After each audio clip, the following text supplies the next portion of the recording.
सोने का सही तरीका केवल एक शारीरिक क्रिया नहीं है, यह हमारे जीवन की गुणवत्ता और सफलता को निर्धारित करने वाला एक महत्वपूर्ण तत्व भी है।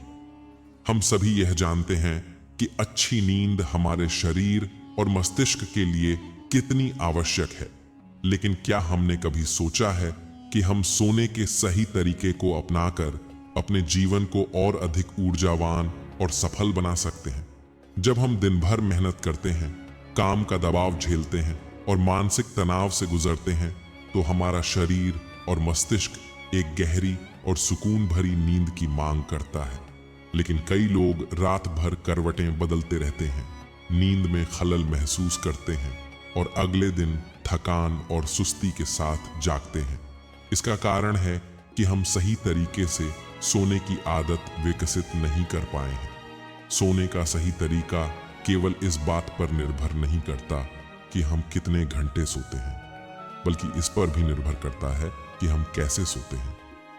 सबसे पहले, सोने से पहले हमें अपने मन को शांत करना आवश्यक है। दिन भर की चिंताओं और भाग दौड़ को दिमाग से निकालकर शांति और सकारात्मकता को अपनाना बेहद जरूरी है।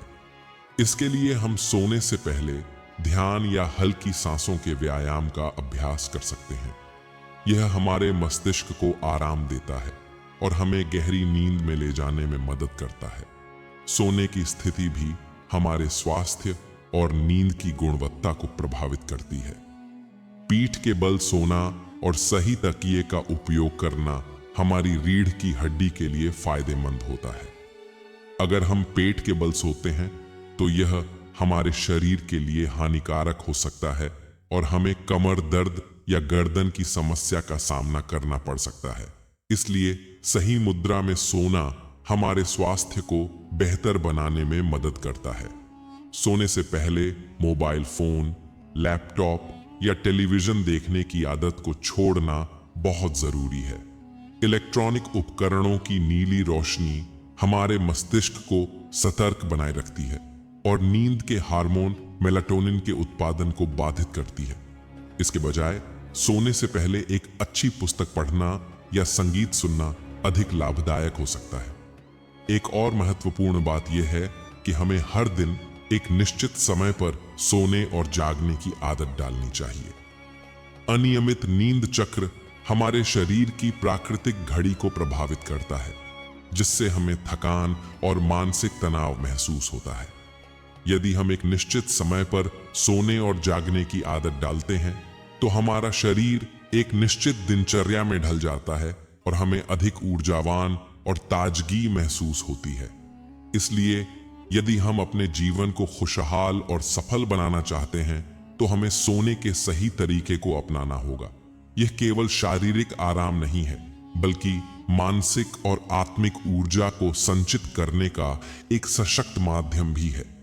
जब हम सही तरीके से सोते हैं, तो हम अपने लक्ष्यों की ओर अधिक केंद्रित रहते हैं, नई ऊर्जा के साथ काम करते हैं और जीवन में सफलता की ऊंचाइयों को छूते हैं। तो आइए आज से ही सोने की सही आदतों को अपनाएं और अपने जीवन को अधिक ऊर्जावान और सफल बनाएं। बहुत समय पहले की बात है, घने जंगलों में एक शांत और पवित्र मठ था, जहां एक वृद्ध बौद्ध भिक्षु आचार्य सुधानंद अपने शिष्यों को ज्ञान प्रदान करते थे। वे अपने धैर्य, करुणा और गहन बुद्धि के लिए प्रसिद्ध थे। उनके मठ में अनेक शिष्य थे जो ध्यान और साधना की शिक्षा प्राप्त कर रहे थे। उनके शिष्यों में एक युवा साधक आनंद विशेष रूप से जिज्ञासु था।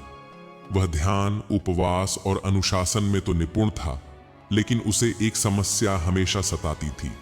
उसे सही तरीके से सोने की कला नहीं आती थी। कभी वह बहुत अधिक सो जाता, तो कभी रात भर जागता रहता। उसकी साधना में यह समस्या बाधा डाल रही थी। एक दिन उसने आचार्य सुधानंद से इस विषय में प्रश्न किया, गुरुदेव, आपने हमें ध्यान और साधना के गूढ़ रहस्यों का ज्ञान दिया है, किंतु मैं एक छोटी सी समस्या से ग्रस्त हूं। मेरा शरीर थका रहता है, मन बेचैन रहता है और मैं सही प्रकार से सो नहीं पाता। क्या आप मुझे सही तरीके से सोने की शिक्षा देंगे? आचार्य सुधानंद मुस्कुराए और बोले, प्रिय आनंद, नींद केवल शरीर के लिए ही नहीं अपितु मन और आत्मा के लिए भी आवश्यक होती है। यह मात्र विश्राम नहीं बल्कि पुनर्जन्म का एक छोटा रूप है। यदि नींद को सही तरीके से लिया जाए तो यह साधना का ही एक रूप बन सकती है। मैं तुम्हें एक प्राचीन कथा सुनाता हूं जिससे तुम्हें इसका गूढ़ रहस्य समझ में आएगा। कई वर्षों पूर्व वाराणसी के समीप एक छोटे से गांव में एक धनी व्यापारी विश्वेश्वर रहता था। उसके पास अपार धन संपत्ति थी, किंतु फिर भी वह सदैव बेचैन रहता।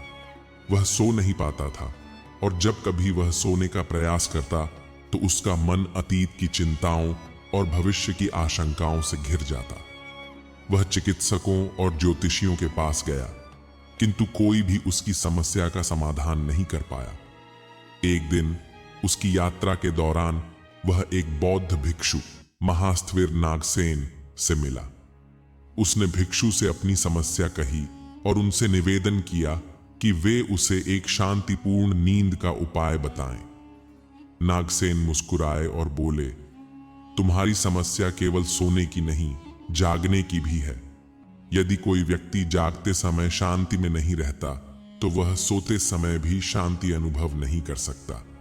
व्यापारी ने आश्चर्य से पूछा, तो क्या इसका अर्थ यह है कि मेरी दिनचर्या ही मेरी नींद को प्रभावित कर रही है? नागसेन ने उत्तर दिया, बिल्कुल। जो व्यक्ति दिन भर लोभ, क्रोध और मोह में डूबा रहता है वह रात को भी वही चिंताएं लेकर सोने जाता है। जैसे कोई मटकी में गंदा पानी भर दे तो उसे स्वच्छ करने के लिए उसे पूरी तरह धोना पड़ेगा। उसी प्रकार तुम्हें अपने मन को शुद्ध करना होगा, तभी तुम्हारी नींद भी निर्मल और गहरी होगी। व्यापारी ने विनम्रता से पूछा, तो मुझे क्या करना चाहिए? नागसेन बोले, प्रत्येक रात सोने से पहले कुछ नियमों का पालन करो। पहला, अपने दिन भर के कार्यों को समर्पित कर दो और उनसे स्वयं को मुक्त कर दो। दूसरा, अपने मन में किसी के प्रति क्रोध या द्वेष न रखो। तीसरा, कृतज्ञता का भाव रखो और सोने से पहले उन अच्छी बातों को स्मरण करो जो तुम्हारे जीवन में हुई है। चौथा, गहरी और नियंत्रित श्वास लो जिससे तुम्हारा मन शांत हो सके। और अंत में शरीर को धीरे धीरे विश्राम की अवस्था में लाओ जिससे तुम सहज रूप से निद्रा में प्रवेश कर सको। व्यापारी ने उन उपायों को अपनाया और कुछ ही समय में उसकी नींद गहरी और सुखद हो गई। वह पहले से अधिक प्रसन्न और संतुलित महसूस करने लगा। आचार्य सुधानंद ने कथा समाप्त की और आनंद की ओर देखा। अब बताओ, तुमने क्या सीखा? आनंद ने विनम्रता से उत्तर दिया, गुरुदेव, मैं समझ गया कि नींद केवल शरीर की थकान मिटाने का साधन नहीं है, बल्कि यह आत्मा को भी शुद्ध करने का एक माध्यम है। यदि मैं अपने दिन को शांतिपूर्ण और संतुलित बना दूं, तो मेरी रात भी वैसे ही शांत हो जाएगी। मैं अब सोने से पहले क्रोध, मोह और चिंता से मुक्त होने का प्रयास करूंगा और गहरी श्वास लेकर अपने मन को स्थिर करूंगा। आचार्य सुधानंद ने प्रसन्न होकर कहा, सही कहा आनंद, जब तक तुम जागने की कला नहीं सीखोगे तब तक सोने की कला भी नहीं सीख पाओगे। यदि तुम दिन भर सजग रहोगे तो तुम्हारी रातें भी शांत रहेंगी। यही बौद्ध धम्म की शिक्षा है, सजगता, संतुलन और शांति। उस दिन के बाद आनंद ने न केवल अपने सोने के तरीकों को बदला बल्कि अपने पूरे जीवन को अधिक संतुलित और शांतिपूर्ण बना लिया। धीरे धीरे वह ध्यान और साधना में अधिक प्रगति करने लगा और अंततः एक सिद्ध योगी के रूप में प्रसिद्ध हुआ। उसके शिष्य भी उसकी इस शिक्षा को अपनाने लगे और इस प्रकार सोने की सही कला पीढ़ी दर पीढ़ी आगे बढ़ती रही। बहुत समय पहले की बात है। मगध राज्य के एक छोटे से गांव में एक युवक रहता था जिसका नाम आनंद था। वह बहुत परिश्रमी था, लेकिन जीवन में कुछ भी सही नहीं चल रहा था। उसकी खेती ठीक से नहीं हो रही थी, व्यापार में घाटा हो रहा था और परिवार की समस्याएं दिन ब दिन बढ़ती जा रही थीं। वह अपने दुर्भाग्य से अत्यंत दुखी था और अक्सर सोचा करता कि क्या जीवन में कभी सुख आएगा या नहीं। एक दिन उसने सुना कि भगवान बुद्ध उसके गांव के पास एक बगीचे में ठहरे हुए हैं। आनंद ने सोचा, यदि कोई इस उलझन को सुलझा सकता है तो वह केवल भगवान बुद्ध ही हो सकते हैं। वह तुरंत वहां पहुंचा और बुद्ध के चरणों में गिरकर बोला, हे प्रभु, मैं अत्यंत दुखी हूं। मेरी हर कोशिश असफल हो जाती है। कृपया मुझे कोई उपाय बताइए जिससे मैं अपने जीवन को सुखी बना सकूं। बुद्ध शांत स्वर में बोले, आनंद, मैं तुम्हें एक कहानी सुनाता हूं। यह कहानी तुम्हारी समस्या का समाधान स्वयं बता देगी। एक समय की बात है, एक नगर में एक धनिक व्यक्ति रहता था। उसके पास अथाह संपत्ति थी, परंतु वह हमेशा चिंता में रहता था। उसे भय था कि उसकी धन संपत्ति कोई छीन न ले जाए, उसका व्यापार बंद न हो जाए या वह किसी रोग का शिकार न हो जाए। हर रात वह इसी चिंता में सोता और बेचैनी में जागता रहता। एक दिन वह एक महात्मा के पास गया और उनसे अपनी चिंता का समाधान पूछा। महात्मा ने मुस्कुराते हुए कहा, तुम्हारी समस्या का समाधान मेरे पास है, लेकिन तुम्हें एक कार्य करना होगा। तुम पूरे नगर में घूमकर ऐसे व्यक्ति को खोजो जिसे जीवन में कोई चिंता ना हो। जब तुम उसे पा लोगे तो उसके कपड़े का एक टुकड़ा लेकर मेरे पास आना, मैं उसी से तुम्हारा समाधान निकाल दूंगा। वह व्यक्ति खुशी खुशी नगर में निकला। उसने कई धनवान लोगों से पूछा, क्या आपको कोई चिंता नहीं है? पर हर किसी ने अपने अपने दुखों की लंबी सूची सुना दी। किसी को व्यापार की चिंता थी, किसी को परिवार की, तो किसी को स्वास्थ्य की। वह व्यक्ति निराश हो गया कि इतना धनी नगर होते हुए भी कोई पूर्ण रूप से सुखी नहीं है। एक दिन उसे एक गरीब किसान मिला जो हल्की मुस्कान के साथ खेत जोत रहा था। उसने सोचा कि यह व्यक्ति शायद चिंता मुक्त होगा। उसने किसान से पूछा, क्या तुम्हें जीवन में कोई चिंता नहीं है? किसान हंसते हुए बोला, चिंता तो बहुत है, पर मैं उन्हें अपने जीवन पर हावी नहीं होने देता। मैं अपने कर्म में विश्वास करता हूं और परिणाम की चिंता नहीं करता। यदि आज फसल अच्छी होगी तो धन्यवाद दूंगा, यदि नहीं होगी तो फिर से मेहनत करूंगा। चिंता करने से समस्या हल नहीं होती, बल्कि बढ़ती है। धनिक व्यक्ति को एहसास हुआ कि चिंता केवल मन की उपज है। वह महात्मा के पास लौटकर बोला, मैंने हर किसी से पूछा, लेकिन कोई भी ऐसा नहीं मिला जिसे जीवन में कोई चिंता न हो। महात्मा मुस्कुराए और बोले, यही तुम्हारे प्रश्न का उत्तर है। चिंता जीवन का हिस्सा है, लेकिन इसे अपने ऊपर हावी मत होने दो।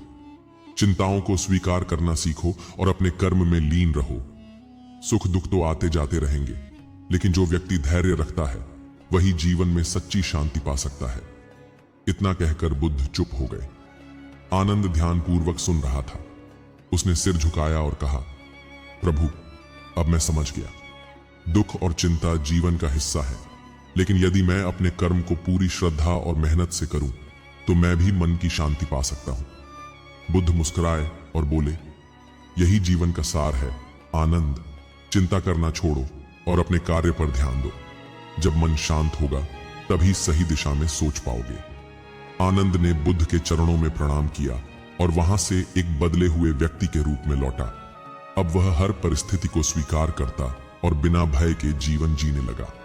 समय के साथ उसकी मेहनत रंग लाई और उसका जीवन सुखमय हो गया। यही कहानी हमें सिखाती है कि जीवन में समस्याएं हमेशा रहेंगी, लेकिन हमें अपनी सोच को सकारात्मक रखते हुए अपने कर्म पर ध्यान देना चाहिए। जब हम चिंता को त्याग कर धैर्य और परिश्रम से जीवन जीते हैं तो सच्ची शांति और सफलता स्वयं हमारे पास आ जाती है। दोस्तों, आपको यह कहानी कैसी लगी आप हमें कमेंट करके बताया सकते हैं। साथ ही लाइक और शेयर करना ना भूलें। चलिए अब चलते हैं आज की अपनी आखिरी कहानी की तरफ।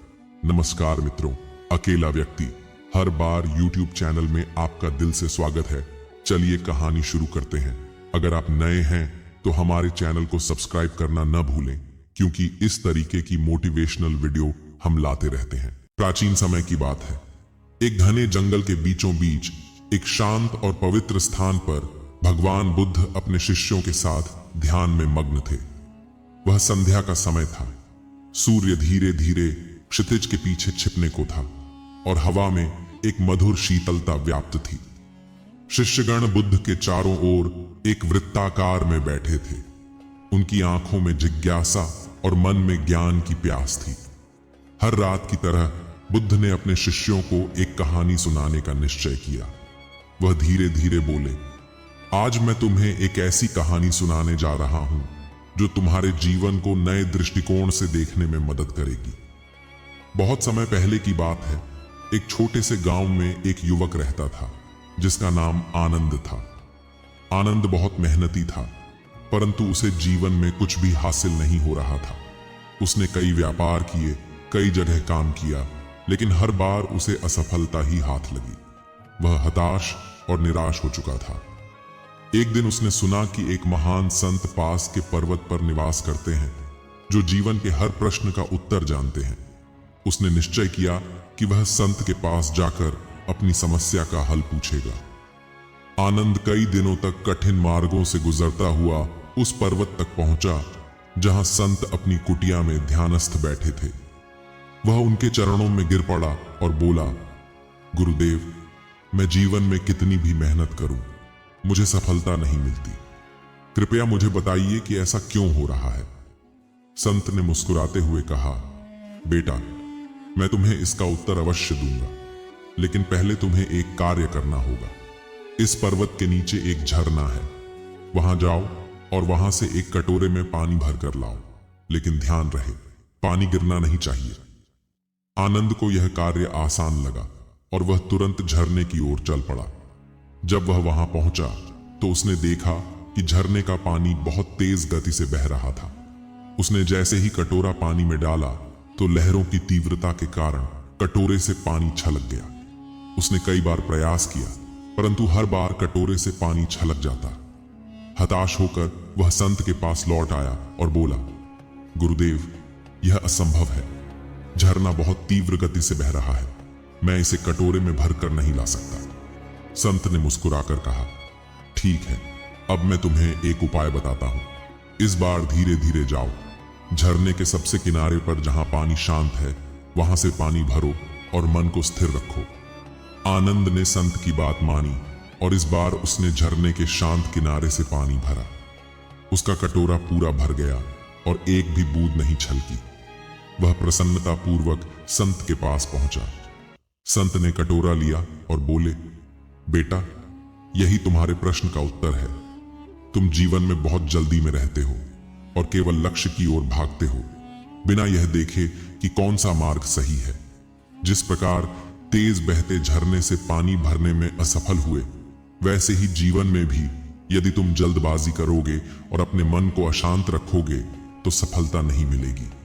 लेकिन जब तुम धैर्यपूर्वक सही समय और सही स्थान का चयन करोगे, तब सफलता तुम्हारे कदम चूमेगी। आनंद को अपनी गलती समझ में आ गई। उसने निश्चय किया कि वह अब से हर कार्य को धैर्यपूर्वक और ध्यान से करेगा।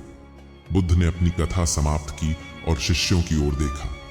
सभी शिष्य ध्यान मग्न थे और उनकी आंखों में नए ज्ञान की चमक थी। गंगा के तट पर बसे एक छोटे से गांव में एक युवा बालक रहता था जिसका नाम आनंद था।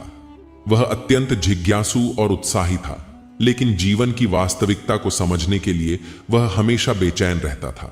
उसे लगता था कि संसार में दुख ही दुख है और वह इस पीड़ा का समाधान खोजना चाहता था। एक दिन गांव में यह खबर फैली कि भगवान बुद्ध पास के वन में ठहरे हुए हैं और वहां पर अपने शिष्यों को धर्म का उपदेश दे रहे हैं। आनंद ने अपने मन में ठान लिया कि वह भी बुद्ध से मिलेगा और अपने प्रश्नों का उत्तर पाएगा। वह बिना समय गंवाए बुद्ध के आश्रम की ओर चल पड़ा। जब वह वहां पहुंचा तो उसने देखा कि कई लोग बुद्ध के चरणों में बैठकर उनकी शिक्षाओं को सुन रहे थे। आनंद भी चुपचाप एक किनारे बैठ गया और उनकी वाणी को ध्यान से सुनने लगा। बुद्ध ने उस दिन करुणा और धैर्य के महत्व पर उपदेश दिया। उनकी वाणी इतनी मधुर और तर्कसंगत थी कि आनंद का मन पूरी तरह से उनकी ओर आकर्षित हो गया। उपदेश के बाद आनंद ने बुद्ध के पास जाकर विनम्रता से पूछा, भगवान, संसार में इतना दुख क्यों है और क्या इससे मुक्ति पाना संभव है? बुद्ध मुस्कुराए और बोले, आनंद, इस प्रश्न का उत्तर तुम्हें एक कहानी के माध्यम से मिलेगा।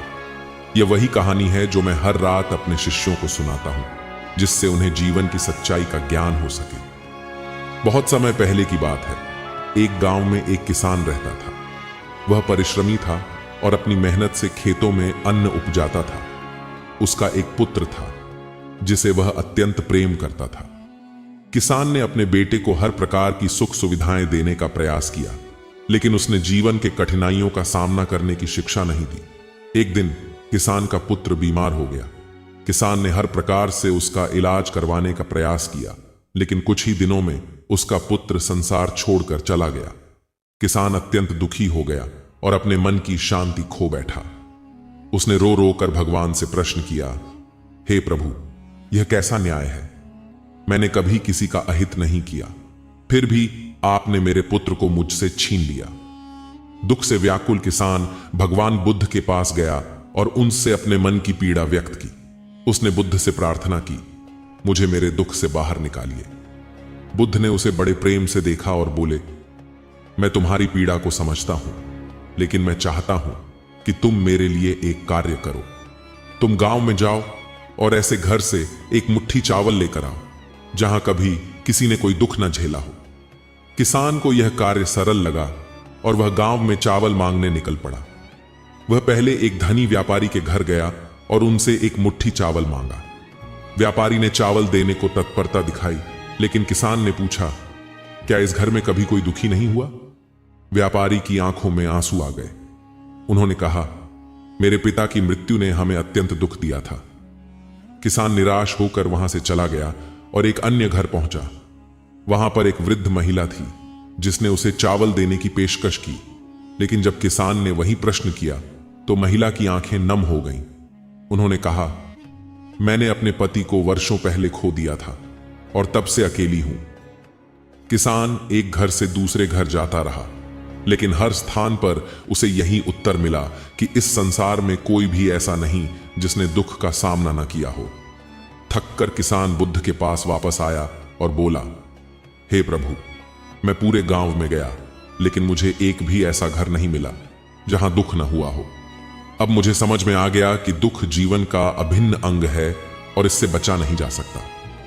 बुद्ध ने मुस्कुराते हुए कहा, यही इस संसार का सत्य है।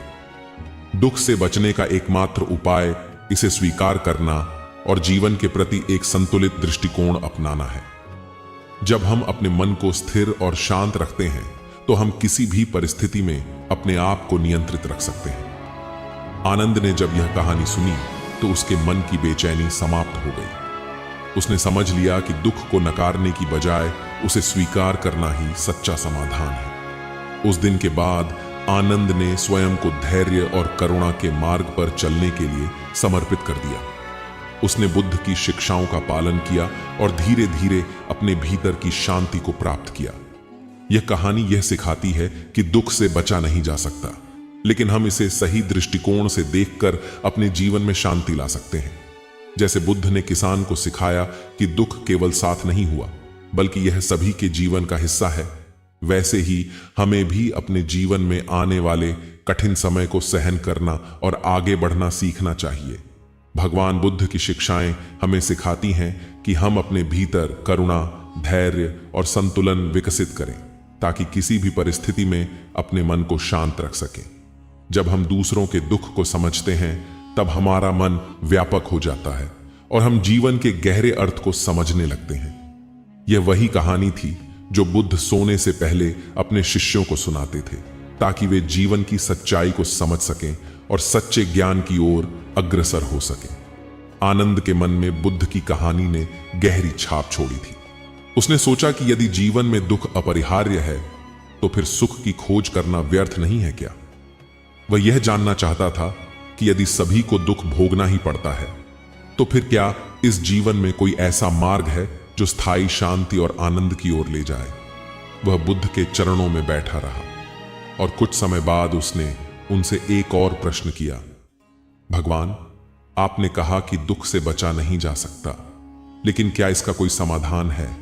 क्या मनुष्य अपने दुखों से पूरी तरह मुक्त हो सकता है? बुद्ध ने आनंद की ओर देखा और बोले, तुम्हारा प्रश्न बहुत महत्वपूर्ण है आनंद। वास्तव में दुख केवल तब तक पीड़ा देता है जब तक हम उसे पहचानते नहीं और उसे स्वीकार नहीं करते। जब हम इसे समझ लेते हैं, तब हम इसे पार कर सकते हैं। आनंद को अभी भी संतोष नहीं हुआ।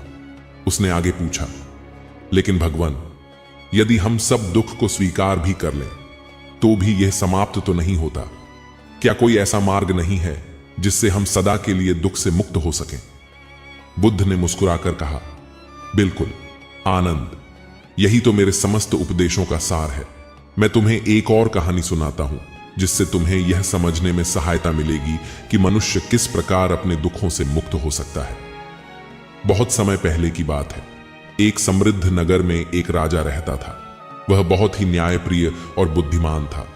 उसके राज्य में सुख शांति थी और लोग उसे अत्यंत प्रेम करते थे।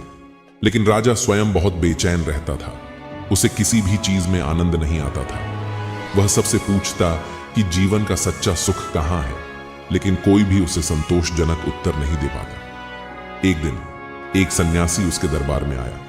राजा ने देखा कि वह सन्यासी अत्यंत शांत था। उसके चेहरे पर असीम आनंद था। राजा ने सन्यासी से पूछा, महात्मन, आप इतनी शांति में कैसे हैं? मैंने धन संपत्ति, भोग विलास और तमाम सुख साधन प्राप्त किए हैं, लेकिन फिर भी मैं संतुष्ट नहीं हूं। कृपया मुझे बताइए कि सच्चा सुख कैसे प्राप्त किया जा सकता है। सन्यासी मुस्कुराए और बोले, राजन, यदि तुम सच में जानना चाहते हो कि सच्चा सुख क्या है तो तुम्हें मेरे साथ आना होगा और जो मैं कहूं उसे मानना होगा। राजा ने सहर्ष सहमति दी और महात्मा के साथ चल पड़ा। वह उसे अपने आश्रम में ले गए जो एक घने जंगल के बीच स्थित था। वहां पहुंचकर सन्यासी ने राजा को एक कटोरा दिया और कहा, इस कटोरे में तेल भरा हुआ है। अब तुम इस कटोरे को अपने हाथ में लेकर मेरे आश्रम के चारों ओर घूमो, लेकिन ध्यान रखना कि एक भी बूंद तेल गिरनी नहीं चाहिए। राजा ने कटोरा लिया और अत्यंत सावधानी से घूमने लगा। उसके मन में केवल एक ही बात थी कि तेल गिरने न पाए। जब वह वापस आया तो सन्यासी ने पूछा, राजन, तुमने आश्रम का भ्रमण किया, लेकिन क्या तुमने वह सुंदर वृक्ष देखा जिसकी शाखाओं पर पक्षी गाते हैं? राजा ने उत्तर दिया, नहीं, मैं तो केवल इस कटोरे पर ध्यान दे रहा था ताकि तेल गिर न जाए। महात्मा ने फिर पूछा, क्या तुमने वह झरना देखा जिसकी धारा कलकल करती बह रही थी? राजा ने कहा, नहीं, मुझे तो केवल इस तेल के कटोरे की चिंता थी। तब महात्मा ने मुस्कुराकर कहा, यही तुम्हारे प्रश्न का उत्तर है राजन। जब तक तुम्हारा ध्यान केवल संसार के मोह माया पर रहेगा, तब तक तुम जीवन के असली आनंद को नहीं देख पाओगे। जिस प्रकार तुमने केवल तेल के कटोरे पर ध्यान दिया और अपने चारों ओर की सुंदरता को नहीं देख पाए, उसी प्रकार जब तक मनुष्य केवल अपने भौतिक सुखों और इच्छाओं में उलझा रहता है, तब तक वह सच्चे आनंद को प्राप्त नहीं कर सकता। राजा को अपनी भूल का एहसास हुआ।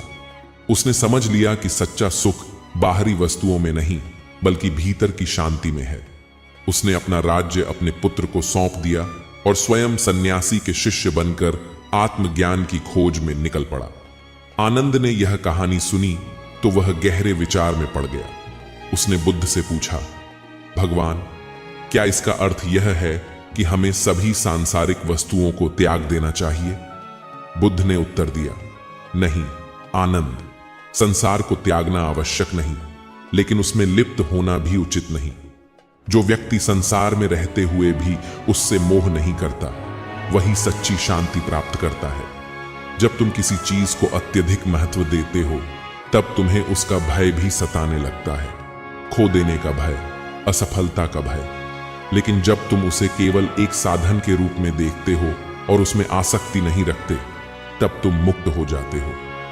आनंद को यह बात धीरे धीरे समझ में आने लगी। उसने अनुभव किया कि मनुष्य की सबसे बड़ी पीड़ा उसकी अपनी इच्छाएं हैं। जब तक वह इन इच्छाओं से बंधा रहता है, तब तक उसे शांति नहीं मिल सकती। उस दिन के बाद आनंद ने अपने जीवन में बुद्ध के इन उपदेशों को अपनाना शुरू कर दिया। उसने अपने मन को नियंत्रित करना सीखा, इच्छाओं को त्यागना सीखा और अपने भीतर करुणा और धैर्य को विकसित किया। धीरे धीरे उसने अनुभव किया कि उसका मन अधिक शांत और संतुष्ट होता जा रहा है। समय बीतता गया और आनंद बुद्ध के प्रमुख शिष्यों में से एक बन गया। उसने संसार के विभिन्न भागों में जाकर बुद्ध की शिक्षाओं का प्रचार किया और अनेक लोगों को दुख से मुक्ति का मार्ग दिखाया। बुद्ध की यह कहानी, जिसे वह प्रत्येक रात्रि अपने शिष्यों को सुनाते थे, केवल एक कथा नहीं थी, बल्कि जीवन का सबसे महत्वपूर्ण सत्य था। यह सत्य हमें यह सिखाता है कि जब तक हम संसार की वस्तुओं को ही अपना सब कुछ मानते रहेंगे, तब तक हम असली आनंद को प्राप्त नहीं कर सकते। लेकिन जब हम संसार में रहते हुए भी उससे निर्लिप्त रहना सीख जाते हैं, तब हमें सच्चे सुख और शांति का अनुभव होता है।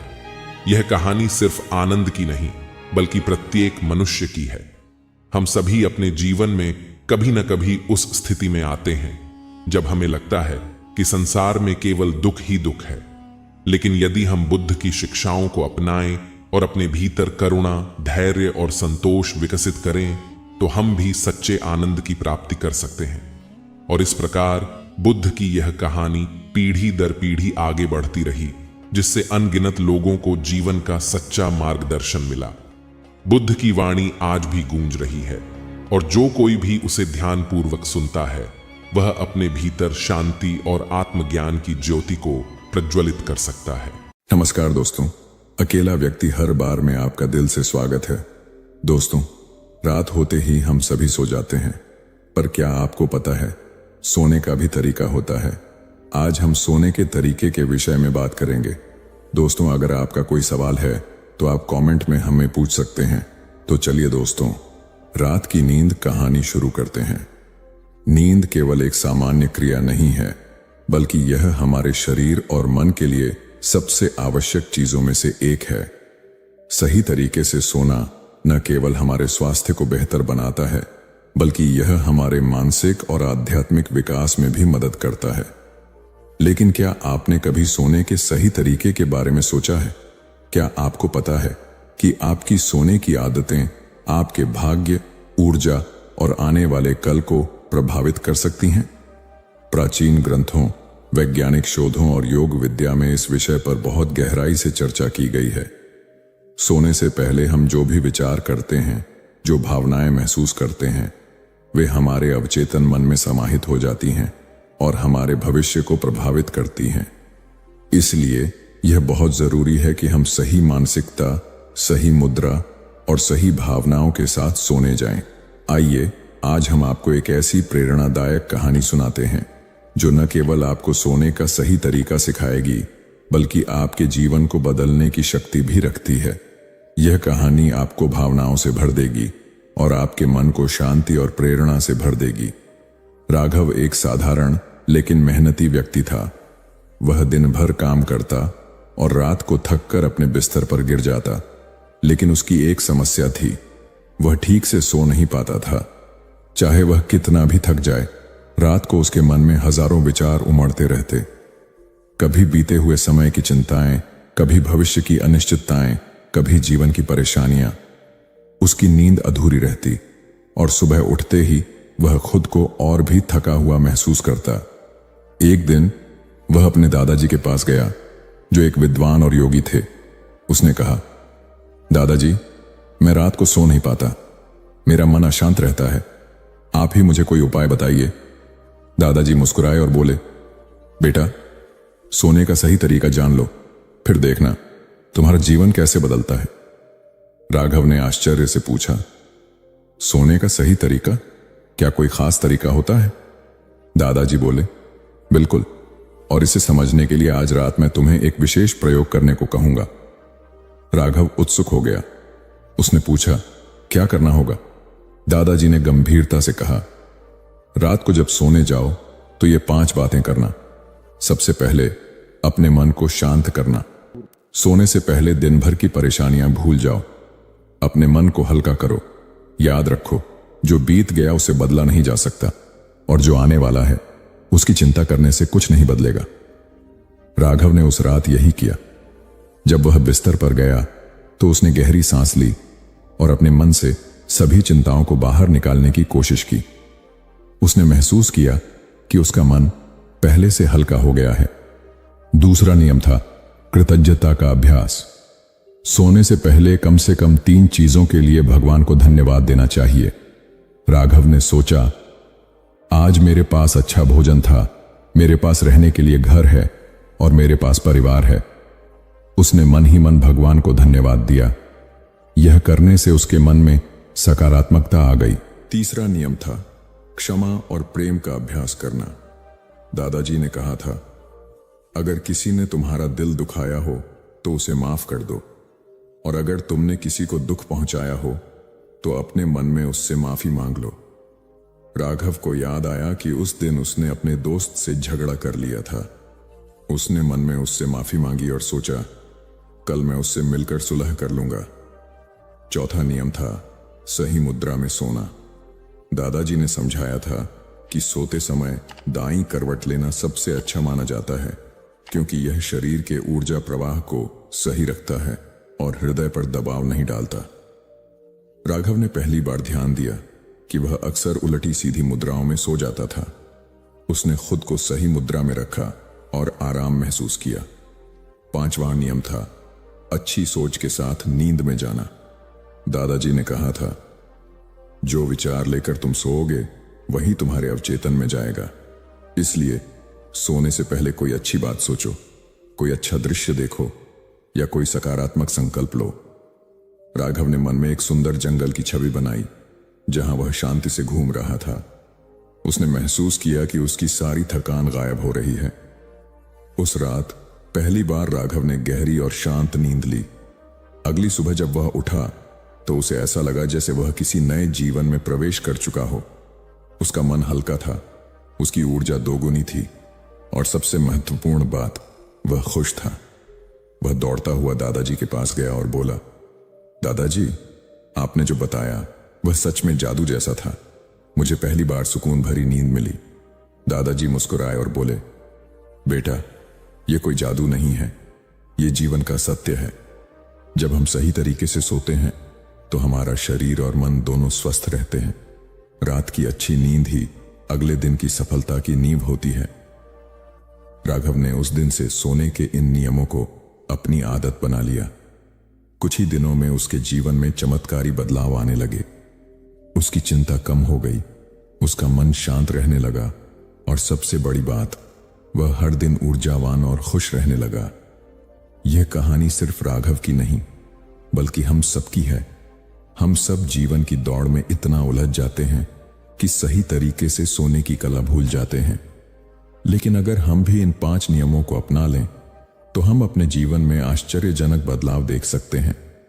तो आज से ही एक संकल्प लें कि हम सोने से पहले अपने मन को शांत करेंगे, कृतज्ञता प्रकट करेंगे, क्षमा और प्रेम को अपनाएंगे, सही मुद्रा में सोएंगे और सकारात्मक विचारों के साथ सोएंगे। क्योंकि याद रखें, जैसा सोओगे वैसा ही जागोगे और जैसा जागोगे वैसा ही तुम्हारा जीवन बनेगा। अब जब भी सोने जाओ, इन नियमों को अपनाओ और देखो कि कैसे तुम्हारा जीवन बदलता है। शुभ रात्रि। चलिए अब आपको एक और प्रेरणादायक कहानी की तरफ लेकर चलते हैं। ये कहानी बुद्ध सोने से पहले सुना करते थे। तो चलिए ज्यादा समय ना लेते हुए कहानी शुरू करते हैं। गौतम बुद्ध के जीवन में हर बात का एक उद्देश्य और हर कार्य का एक अर्थ होता था। वह केवल अपने उपदेशों के माध्यम से ही नहीं बल्कि अपने कार्यों और आदतों से भी अपने शिष्यों को जीवन की गहरी सच्चाइयां सिखाते थे। बुद्ध को एक विशेष कहानी बहुत प्रिय थी जिसे वे अक्सर सोने से पहले अपने शिष्यों को सुनाया करते थे। यह कहानी समर्पण का वृक्ष के नाम से प्रसिद्ध थी। बहुत समय पहले एक घने जंगल के बीचों बीच एक विशाल पीपल का वृक्ष था। इस वृक्ष की शाखाएं इतनी फैली हुई थीं कि वह कई किलोमीटर दूर से ही दिखाई देता था। लोग उसे समर्पण का वृक्ष कहते थे क्योंकि वह हर किसी को छाया, फल और शांति प्रदान करता था। गांव के लोग, पक्षी, जानवर और यात्री उस वृक्ष के नीचे विश्राम करते थे। उस वृक्ष की जड़ें इतनी गहरी थीं कि सबसे कठोर सूखे में भी वह हरा भरा रहता था।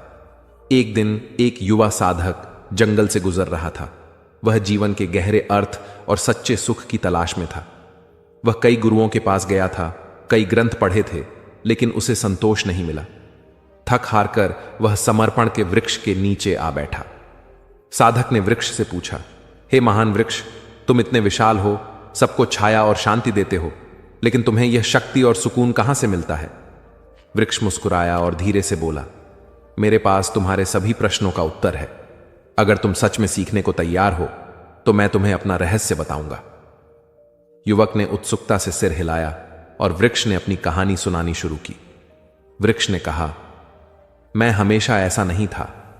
कभी मैं भी एक छोटा सा पौधा था जो अपने अस्तित्व के लिए संघर्ष करता था। जब पहली बार मैं मिट्टी से अंकुरित हुआ तो मुझे डर था कि कोई मुझे कुचल ना दे। मैं कमजोर था और मौसम की हर मार सहन करनी पड़ती थी। लेकिन एक दिन मैंने अपने डर को त्यागने का निश्चय किया। मैंने सोचा, अगर मुझे बड़ा बनना है तो मुझे खुद को पूरी तरह से प्रकृति के समर्पित करना होगा। मैंने अपनी जड़ें गहरी करने का प्रयास किया ताकि मैं हर परिस्थिति में खड़ा रह सकूं। मैंने अपनी शाखाओं को आकाश की ओर बढ़ाया ताकि सूरज की हर किरण मुझ तक पहुंच सके। वृक्ष ने आगे कहा, मेरे जीवन में भी कई कठिनाइयां आईं। आंधियां मुझे तोड़ने की कोशिश करती थीं, बारिश मुझे जड़ से उखाड़ने का प्रयास करती थी और गर्मी मेरी पत्तियों को झुलसाने की कोशिश करती थी। लेकिन मैंने सीखा कि संघर्ष ही मेरे विकास का हिस्सा है। हर आंधी के बाद मेरी जड़ें और गहरी हो जाती थीं। हर बारिश के बाद मेरी पत्तियां और हरी भरी हो जाती थीं। मैंने प्रकृति के हर रूप को स्वीकार करना शुरू कर दिया। यही मेरा पहला पाठ था, स्वीकार करना। धीरे धीरे मैं बड़ा और मजबूत होता गया। मेरी शाखाओं पर पक्षियों ने घोंसले बनाए। मेरी छाया में थके हुए यात्रियों ने विश्राम किया। मेरी पत्तियां जानवरों के लिए भोजन बनी। तब मैंने सीखा कि जीवन का असली सुख दूसरों की सेवा में है। जब मैंने अपने फल और छाया को दूसरों के लिए समर्पित कर दिया तो मुझे भीतर से अपार संतोष और खुशी का अनुभव हुआ। यही मेरा दूसरा पाठ था, निस्वार्थता। समय बीतता गया और मैंने महसूस किया कि हर दिन नया है। हर सुबह सूरज मेरे लिए एक नई आशा लेकर आता है। मैंने सीखा कि हर क्षण को पूरी तरह से जीना चाहिए, बिना अतीत के बोझ या भविष्य की चिंता के। जब मैं पूरी तरह से वर्तमान में जीता हूं तो मुझे भीतर से शांति का अनुभव होता है। यही मेरा तीसरा पाठ था, वर्तमान में जीना। वृक्ष की कहानी सुनकर युवक की आंखों में आंसू आ गए। उसने कहा, हे वृक्ष, तुमने मुझे वह सिखाया है जो मैं वर्षों से खोज रहा था। जीवन का सच्चा अर्थ स्वीकार करना, निस्वार्थता और वर्तमान में जीने में है। मैं अब अपने जीवन को इसी दिशा में समर्पित करूंगा। युवक ने वृक्ष को प्रणाम किया और वहां से विदा हो गया। गौतम बुद्ध इस कहानी को सुनाने के बाद अपने शिष्यों से कहते, समर्पण का वृक्ष हमें यह सिखाता है कि जीवन में सच्ची शांति पाने के लिए हमें भी अपनी जड़ों को गहरा करना होगा, संघर्षों को स्वीकार करना होगा और दूसरों के लिए निस्वार्थ भाव से जीना होगा। जब हम अपने मन को वर्तमान में समर्पित करते हैं तभी हम सच्चे सुख और शांति का अनुभव कर सकते हैं। इस कहानी का संदेश यह है कि जीवन में संघर्ष से घबराने की बजाय उसे विकास का हिस्सा मानना चाहिए। निस्वार्थता और क्षण क्षण में जीने से हम अपने जीवन को अर्थपूर्ण बना सकते हैं। यही वह पाठ था जो बुद्ध अपने शिष्यों को रोज सुनाकर सिखाया करते थे, गौर से सुनना। मित्रों, अब जो कहानी आपको सुनाने जा रहा हूं वह गौतम बुद्ध ने अपने प्रिय शिष्य को सुनाई थी। तो चलिए शुरू करते हैं। गौतम बुद्ध का जीवन शांति, करुणा और आत्मज्ञान की यात्रा का प्रतीक है। उनके शिष्यों का कहना था कि बुद्ध हर दिन सोने से पहले एक ऐसी कथा सुनते थे जो उनके मन को शांति और सीख प्रदान करती थी। यह कथा न तो किसी चमत्कार से जुड़ी थी और न ही वरदानों पर आधारित, बल्कि यह कथा जीवन के सहज और सच्चे गुणों को उजागर करती थी। ऐसी ही एक रात जब बुद्ध अपने शिष्यों के साथ शांत जंगल में विहार कर रहे थे, उन्होंने आनंद से कहा, सोने से पहले मैं एक साधारण किसान की कहानी सुनना चाहूंगा। वह किसान जिसने अपने परिश्रम और धैर्य से जीवन का सबसे बड़ा सत्य सीखा।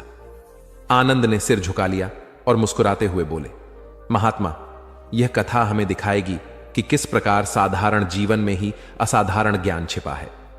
इस प्रकार आनंद ने एक किसान की कहानी सुनाई जिसने न किसी वरदान की सहायता ली और न ही किसी चमत्कार पर विश्वास किया। उसने केवल अपने कर्म, समर्पण और विवेक से अपने जीवन को संवारने का मार्ग ढूंढा। यही कथा गौतम बुद्ध को प्रिय थी, क्योंकि यह हमें सिखाती है कि सच्चे बदलाव के लिए भीतर की शक्ति और स्थिरता कितनी महत्वपूर्ण है। बहुत समय पहले एक छोटे से गांव में एक साधारण किसान रहता था जिसका नाम सोम था। सोम ईमानदार, परिश्रमी और सादा जीवन जीने वाला व्यक्ति था। उसकी छोटी सी जमीन और एक जोड़ी बैल थे जिनसे वह अपनी रोजी रोटी कमाता था, लेकिन उसका जीवन आसान नहीं था। एक साल बारिश समय पर नहीं हुई, खेत सूख गए और फसलें बर्बाद हो गईं। गांव के कई किसान हताश होकर अपनी जमीन छोड़ने लगे। कुछ ने देवताओं से प्रार्थना की तो कुछ ने वरदान की आशा में अपने सारे धन को दान कर दिया, लेकिन सोम ने ऐसा कुछ नहीं किया। जब पड़ोसी उससे पूछते, तुम क्यों नहीं किसी चमत्कार की आस रखते, तो सोम मुस्कुराकर कहता, मेरे पास केवल मेरा परिश्रम और धैर्य है, मैं इन्हीं पर भरोसा करता हूं। उस कठिन वर्ष में सोम ने पानी की कमी से जूझते हुए अपने खेतों की मिट्टी को खुदाई करके गहरा किया। उसने अपने बैलों की देखभाल की, उन्हें अच्छे से चारा खिलाया और छोटे छोटे तालाब खोदने शुरू किए ताकि बारिश का पानी इकट्ठा हो सके। गांव वाले उसका मजाक उड़ाते थे, लेकिन सोम ने परवाह नहीं की। फिर अगले साल बारिश सामान्य से अधिक हुई। सोम के छोटे तालाब पानी से भर गए। उसने अपनी जमीन में बीज बोए और आश्चर्यजनक रूप से उसकी फसल इस बार इतनी अच्छी हुई कि उसने पूरे गांव के किसानों की मदद की। आनंद ने कथा समाप्त की और कहा, महात्मा, सोम की कहानी हमें यह सिखाती है कि जीवन में वरदान या चमत्कार की जरूरत नहीं है। धैर्य, कर्म और विवेक ही असली वरदान है। गौतम बुद्ध ने मुस्कुराते हुए कहा, सत्य कहां आनंद। यह कथा मुझे याद दिलाती है कि आत्मनिर्भरता और समर्पण का मार्ग ही सच्चे शांति की ओर ले जाता है। यही मेरे जीवन का संदेश है। इस कथा का सार यह है कि जीवन में स्थायी समाधान केवल हमारी अपनी मेहनत, धैर्य और विवेक से ही आते हैं। वरदान या चमत्कार से प्राप्त सुख क्षणिक होता है, लेकिन स्वयं का परिश्रम और विश्वास स्थायी आनंद देता है। कि आप हर दिन एक प्रेरणादायक कहानी जरूर सुने। प्रेरणादायक कहानियां गहरे स्तर के ज्ञान को सीखने का एक शानदार तरीका है। यहाँ कुछ लघु प्रेरणादायक कहानियों का संग्रह है जो आपके मन और आत्मा के उत्थान की शक्ति को बढ़ा सकती है। प्रेरणादायक कहानियां हमेशा हमारे जीवन में महत्वपूर्ण भूमिका निभाती हैं, क्योंकि हम ऐसी कहानियों से बहुत कुछ सीख सकते हैं। प्रेरणादायक कहानियों का इतिहास उतना ही पुराना है जितना कि स्वर्ग और नर्क की अवधारणा। कोई भी निर्धारित नहीं कर सकता है कि ये कहानियां वास्तव में कहां से शुरू हुई हैं, लेकिन तथ्य यह है कि ये कहानियां आत्म प्रेरणा और किसी के व्यक्तित्व को विकसित करने में महत्वपूर्ण भूमिका निभाती हैं। ये कहानियां हमेशा दिल को छूती हैं और भावनाएं पैदा करती हैं। इसलिए जब भी हम कोई अच्छी प्रेरक कहानी सुनते हैं तो हमारी आत्मा तरोताजा हो जाती है। एक बालक अभी पूरे 2 साल का भी नहीं हुआ था कि उसके पिता की मृत्यु हो गई। ऐसी कठिन परिस्थिति में उसकी मां उसे लेकर अपने मायके में रहने लगी। सभी उसे नन्हा कहकर पुकारते थे। छोटे से कद का बालक शारीरिक रूप से दुर्बल था, किंतु मानसिक रूप से अत्यंत मेधावी। उसे जो कुछ भी कहा या सिखाया जाता वह बड़े मनोयोग से उसे ग्रहण करता था। धीरे धीरे दिन बीतते गए और बालक 6 वर्ष का हो गया। एक बार वह अपने कुछ मित्रों के साथ मिलकर किसी बाग में फूल तोड़ने पहुंचा। वह बालक और उसके सभी फल तोड़ने लगे। तभी माली आ गया। उस बालक के सभी मित्र भाग गए, लेकिन वह माली की पकड़ में आ गया। माली ने उसे डंडे से पीटना शुरू किया। नन्हा मार खाता रहा और फिर धीमी आवाज में माली से बोला, मेरे पिता इस दुनिया में नहीं है, इसलिए तुम मुझे इस तरह मार रहे हो। बालक की बात सुनकर माली का हाथ रुक गया। माली शांत होकर बोला, बेटा, तुम्हारे पिता के न होने से तुम्हारी जिम्मेवारी और अधिक बढ़ जाती है कि तुम कोई गलत काम नहीं करो। यह सुनकर नन्हा बालक फूट फूट कर रो पड़ा और फिर कभी गलत काम न करने का संकल्प लिया। यही नन्हा बालक बड़ा होकर लाल बहादुर शास्त्री के नाम से विख्यात हुआ और प्रधानमंत्री के रूप में अपने गुण व व्यवहार से सर्वत्र प्रशंसा पाई। कथा का सार यह है कि माँ बाप के अमूल्य मार्गदर्शन के अभाव की स्थिति में और अधिक जिम्मेदार बनकर आत्मविकास करना चाहिए। 19वीं शताब्दी का एक प्रसंग है। मेदिनीपुर जिले के वीर सिंह नामक गांव में एक मां अपने पुत्र के साथ रहती थी। मां का रहन सहन अत्यंत सादा था और विचार अति उच्च। अपने पुत्र को वह सदा सुसंस्कारों की शिक्षा देती थी। पुत्र भी मां का आज्ञाकारी था। मां बहुत संघर्ष कर पुत्र का पालन पोषण कर रही थी। पुत्र अपनी मां के कष्टों को देखता समझता था और इसी वजह से उसके मन में यह भावना थी कि बड़ा होकर अपनी माँ को सभी प्रकार के सुख दूं। एक दिन पुत्र ने माँ से कहा, मेरी बहुत इच्छा है कि तुम्हारे लिए कुछ गहने बनवाऊं, तुम्हारे पास एक भी गहना नहीं है। यह सुनकर माँ बोली, बेटा, मुझे बहुत दिनों से 3 प्रकार के गहनों की इच्छा है। पुत्र ने पूछा, वे कौन से गहने हैं? माँ ने उत्तर दिया, बेटा, इस गांव में स्कूल नहीं है, तुम एक अच्छा स्कूल बनवाना, एक दवाखाना खुलवाना, गरीब और अनाथ बच्चों के रहने और भोजन की व्यवस्था करवाना, यही मेरे लिए गहनों के समान होगा। माँ की बात सुनकर पुत्र रो पड़ा। वह पुत्र था पंडित ईश्वर चंद्र विद्यासागर और माँ थी भगवती देवी। वीर सिंह गांव में इस पुत्र द्वारा स्थापित किया हुआ भगवती विद्यालय आज भी उन अमूल्य गहनों की कथा सुना रहा है। कथा का सार यह है कि स्वयं की सज्जा से अधिक समाज को संवारने की कामना ही मनुष्य को मनुष्यत्व प्रदान करती है, और ऐसी मनुष्यता से भरा समाज एक सुसंस्कृत राष्ट्र की परिकल्पना को साकार करता है। एक महात्मा बड़े ज्ञानी थे। वे प्रायः अपने शिष्यों को रामायण, महाभारत और गीता ग्रंथों की अच्छी बातें बताकर उन्हें आचरण में उतारने का आग्रह करते थे। प्रतिदिन संध्या को वे प्रवचन करते और श्रोताओं को इन धर्म ग्रंथों की कथाएं व दृष्टांत सुनाकर उनमें सदाचार जागृत करने का प्रयास करते थे। स्वयं महात्मा जी का आचरण भी तदनुकूल ही था। वे कंदमूल खाते, कभी किसी वस्तु की इच्छा न करते थे। धन संग्रह में उनकी कदापि रुचि नहीं थी। यदि कोई शिष्य अथवा श्रोता श्रद्धापूर्वक उन्हें कुछ भेंट करता तो वे तत्क्षण उसे किसी जरूरतमंद को दान कर देता। प्रवचन के पश्चात लोगों के प्रश्नों व जिज्ञासुओं का भी महात्मा जी समाधान करते। वे प्रायः रामायण आदि ग्रंथों से शिक्षा ग्रहण करने की बात कहते थे। एक दिन किसी व्यक्ति ने उनसे प्रश्न किया, महात्मा जी, रामायण को सही माना जाए या गलत? उन्होंने उत्तर दिया, वत्स, जब रामायण की रचना हुई थी तब मैं नहीं था। राम जी वन में विचरण कर रहे थे, तब भी मेरा अता पता नहीं था, इसलिए मैं नहीं बता सकता कि रामायण सही है या गलत।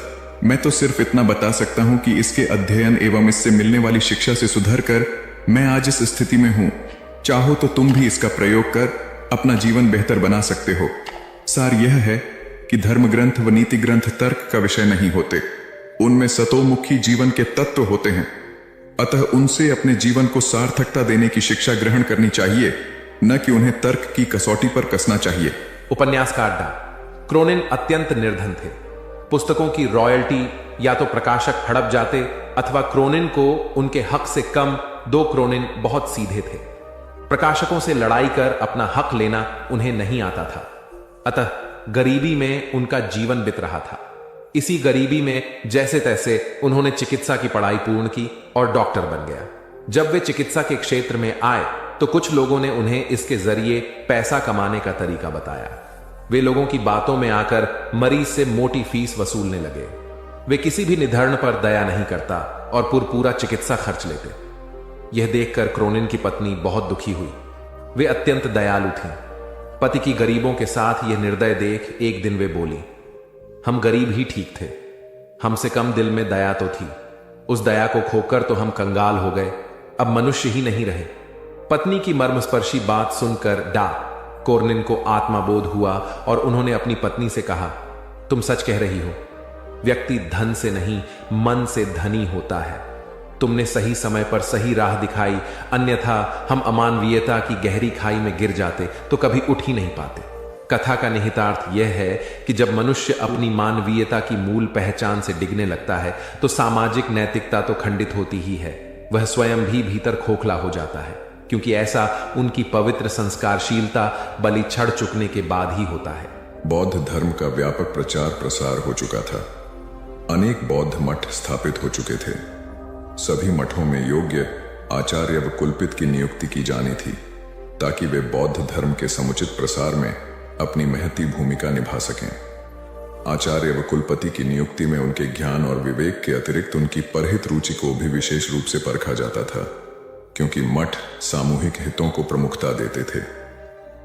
एक बड़े बौद्ध मठ के लिए योग्य कुलपति की नियुक्ति उन दिनों चर्चा का विषय थी। उस बौद्ध मठ के आचार्य ज्ञान और विवेक के धनी मोदगल्यायन थे। कुलपति पद के लिए 3 उम्मीदवार थे और तीनों ही योग्य थे, किंतु चुनाव तो एक का ही करना था। अतः तीनों की परीक्षा लेने के लिए तीनों को जंगल में भेजा गया। आचार्य मौदगल्यायन उनकी परीक्षा लेने के लिए पहले ही जंगल में पहुंच गए। उन्होंने मार्ग में कांटे बिछा दिए। संध्या होने तक तीनों उम्मीदवार भी वहां आ पहुंचे। मार्ग में कांटे देखकर तीनों रुके। एक ने कुछ सोचकर अपना रास्ता बदल लिया, दूसरे ने कांटों पर से कूदकर रास्ता पार किया, तीसरा मार्ग से कांटे हटाने लगा ताकि मार्ग दूसरों के लिए निष्कंटक बन जाए। आचार्य मौदगल्यायन ने छुपकर यह देखा। यह सब देखकर आचार्य मौदगल्यायन ने इस तीसरे उम्मीदवार को यह कहते हुए कुलपित घोषित किया कि मठ में सत्प्रवृत्तियों को परंपरा वही डाल सकेगा जो सभी का ध्यान रख सके और अपने आचरण से प्रेरणा देने की क्षमता रखता हो। कथा का सार यह है कि निजी हितों पर सामूहिक हितों को वरीयता देने वाला ही सच्चा नेतृत्व करता होता है। एक गुरु और शिष्य तीर्थाटन हेतु जा रहे थे। चलते चलते शाम घिर आई तो दोनों एक पेड़ के नीचे रात्रि विश्राम के लिए रुक गए। गुरुजी रात्रि में मात्र 3-4 घंटे ही सोते थे, इसलिए उनकी नींद जल्दी पूर्ण हो गई। वे शिष्य को जगाए बिना दैनिक कार्यों से निवृत्त हो पूजा पाठ में लग गए। इसी बीच उन्होंने एक विषधर सर्प को अपने शिष्य की ओर जाते देखा। चूंकि गुरुजी पशु पक्षियों की भाषा समझते थे, इसलिए उन्होंने सर्प से प्रश्न किया, सोए हुए मेरे शिष्य को डसने का प्रयोजन है? सर्प ने उत्तर दिया, महात्मन, आपके शिष्य ने पूर्व जन्म में मेरी हत्या की थी, मुझे उससे बदला लेना है। अकाल मृत्यु होने पर मुझे सर्प योनि मिली है। मैं आपके शिष्य को डसकर उसे भी अकाल मृत्यु दूंगा।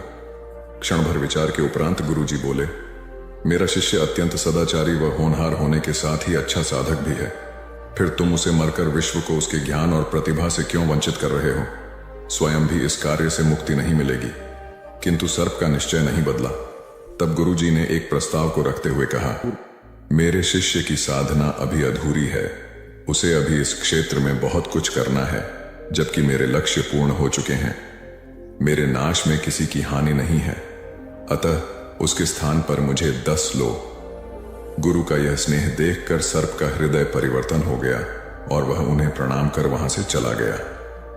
वस्तुतः गुरु की गुरुता न केवल शिष्य को ज्ञान देने में, बल्कि उसे पूर्ण परिपक्व होने तक उसकी रक्षा करने में निहित है। स्वामी विवेकानंद के प्रवचन ज्ञान युक्त और तर्क आधारित होते थे। ज्ञान, भक्ति और कर्म विषयक जटिल से जटिल प्रश्नों का समाधान स्वामी जी अपनी सहज मेघा से कर देते थे। जिज्ञासुओं का जमावड़ा उनके आसपास हमेशा लगा रहता था।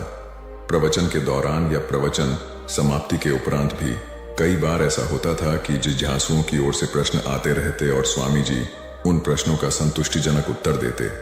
एक बार स्वामी जी अपने प्रवचन में भगवान के नाम की महत्ता बता रहे थे। यह सुनकर एक व्यक्ति ने तर्क दिया, शब्दों में क्या रखा है स्वामी जी? उन्हें रटने से क्या लाभ होगा? तब स्वामी जी उसे प्रमाण सहित समझाने के उद्देश्य से नीच, जाहिल, मूर्ख आदि अपशब्दों से संबोधित किया। यह सुनकर वह अत्यंत क्रोधित हो गया और कहने लगा, आप जैसे सन्यासी के मुंह से ऐसे शब्द शोभा नहीं देते। आपके इन कुवचनों से मुंह बहुत आघात पहुंचा है। तब स्वामी जी बोले, भाई वे तो शब्द मात्र थे, आपने ही कहा कि शब्दों में क्या रखा है। मैंने भी तो आपको मात्र शब्द ही कहे, कोई पत्थर तो नहीं मारे। स्वामी जी की बात सुनकर उस व्यक्ति को अपने प्रश्न का जवाब मिल गया कि अब शब्द क्रोध का सकते हैं तो प्रिय वचन भी आशीर्वाद और कृपा दिला सकते हैं। वस्तुतः शब्द की महिमा अपरंपार है। अप्रिय वाणी मर्म भेदी होती है और मधुर वाणी मरहम का काम करती है। इसलिए प्रथम स्थिति में अपयश और दूसरी स्थिति में सम्मान व शुभाशीष मिलती है। एक जंगल में 3 दोस्त बड़े आनंद से रहते थे, कछुआ, हिरण और कौआ। जंगल में सभी प्रकार के प्राणी और पक्षी भी रहते थे, लेकिन उनके जैसा कोई न था। एक दिन हिरणी बोली, अरे वही बैठे बैठे मैं बोर हो गई हूं, चलिए कोई ऐसा खेल खेलते हैं जिसमें सभी को मजा आ जाए। कछुआ और कौआ बोला, हाँ दोस्तों, वही बैठे बैठे का खेल खेलकर बोर हो चुके हैं, अब कुछ नया खेल खेलेंगे। कौवे को हिरण बोली, ठीक है, तो तुम एक बड़े से पेड़ पर बैठकर आंखें बंद करके 10 तक गिनती करो और हम दोनों छुपेंगे। उसके बाद तुम हमें ढूंढना। ढूंढने पर जो भी पहला मित्र दिखेगा वो तुम्हारी जगह पर 10 तक गिनती करेगा और तुम छुप जाना। कौआ गिनती करने लगा, हिरण और कछुआ छुपने लगे। इसी तरह खेल चलता रहा। जब खेल खेल कर तीनों मित्र थक गए, तब एक जगह बैठकर बातें करने लगे। उतने में एक शिकारी वहां से गुजर रहा था। तभी उसकी नजर हिरण, कौआ और कछुए पर पड़ी। शिकारी ने जैसे ही तीनों मित्रों को देखा, उन्हें पकड़ने के लिए दौड़ा। खतरे का आभास होते ही हिरण और कौआ रफू चक्कर हो गए, यानी कि वहां से भाग गए। कछुए को आभास हुआ, परंतु कछुए की चाल धीरे होने के कारण शिकारी के हाथ लग गया और शिकारी उसे अपने कपड़े में बांध कर ले जाने लगा। शिकारी मन ही मन खुश हो गया, हिरण नहीं तो कछुआ ही सही, रात का तो प्रबंध हो गया, यह कहकर वहां से जाने लगा। उधर हिरण और कौआ अपने मित्र को ऐसे शिकारी के कैद में देखकर दुखी होने लगे। तभी शिकारी भोजन में कछुए को खाने वाला है। यह सुनकर हिरण और कौवे ने एक योजना बनाई।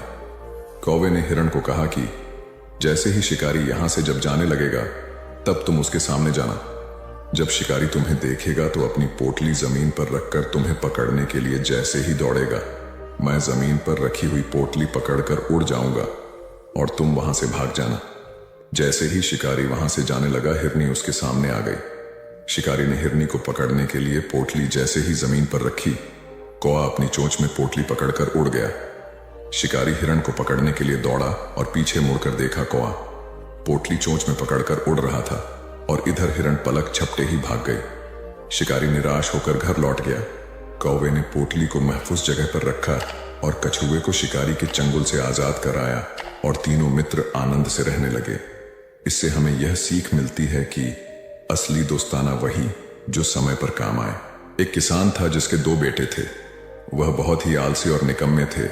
वह अपने पिता को कामकाज में हाथ बटाने के बजाय आलस किया करते थे, इधर उधर घूमते फिरते थे। किसान को अपने बेटों की बहुत फिक्र थी। वह सोचते थे कि मेरे मरने के बाद इनका क्या होगा, ये अपना पेट कैसे भरेंगे, अपने परिवार को कैसे संभाल पाएंगे। एक दिन किसान की हालत बहुत ही गंभीर थी, कहने का मतलब किसान मरने की हालत में था। तभी किसान ने अपने दोनों बेटों को बुलाकर उनसे कहा कि हमारे खेत में एक खजाना गड़ा हुआ है, लेकिन वह किस जगह है उसकी जानकारी मुझे भी नहीं है, लेकिन खोदने के बाद तुम्हें वो खजाना मिल जाएगा। इतना कहकर किसान भगवान को प्यारे हो गए। खजाने की खबर सुनकर दोनों बेटों के मन में लालच आ गया और वो दोनों खेत पर चले गए और खेत को खोदने लगे। खजाने के लालच में कुछ ही दिनों में पूरे खेत को खोदने के बाद वह घर जाकर बैठ गए और वह अपने पिता को कोसने लगे। इसी तरह कुछ महीने बीत गए और वर्षा ऋतु का आगमन हुआ।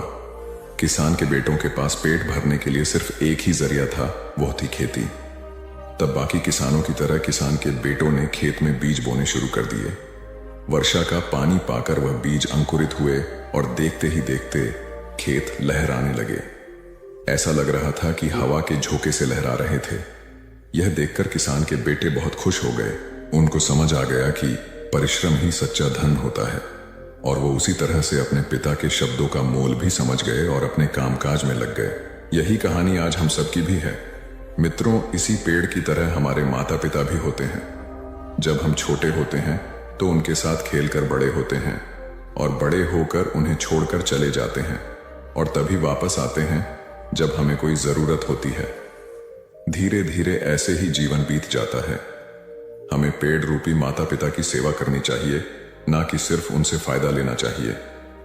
इस कहानी में हमें दिखाई देता है कि उस पेड़ के लिए वह बच्चा बहुत महत्वपूर्ण था और वह बच्चा बार बार जरूरत के अनुसार उस सेब के पेड़ का उपयोग करता था, ये सब जानते हुए भी कि वह उसका केवल उपयोग ही कर रहा है। इसी तरह आजकल हम भी हमारे माता पिता का जरूरत के अनुसार उपयोग करते हैं और बड़े होने पर उन्हें भूल जाते हैं।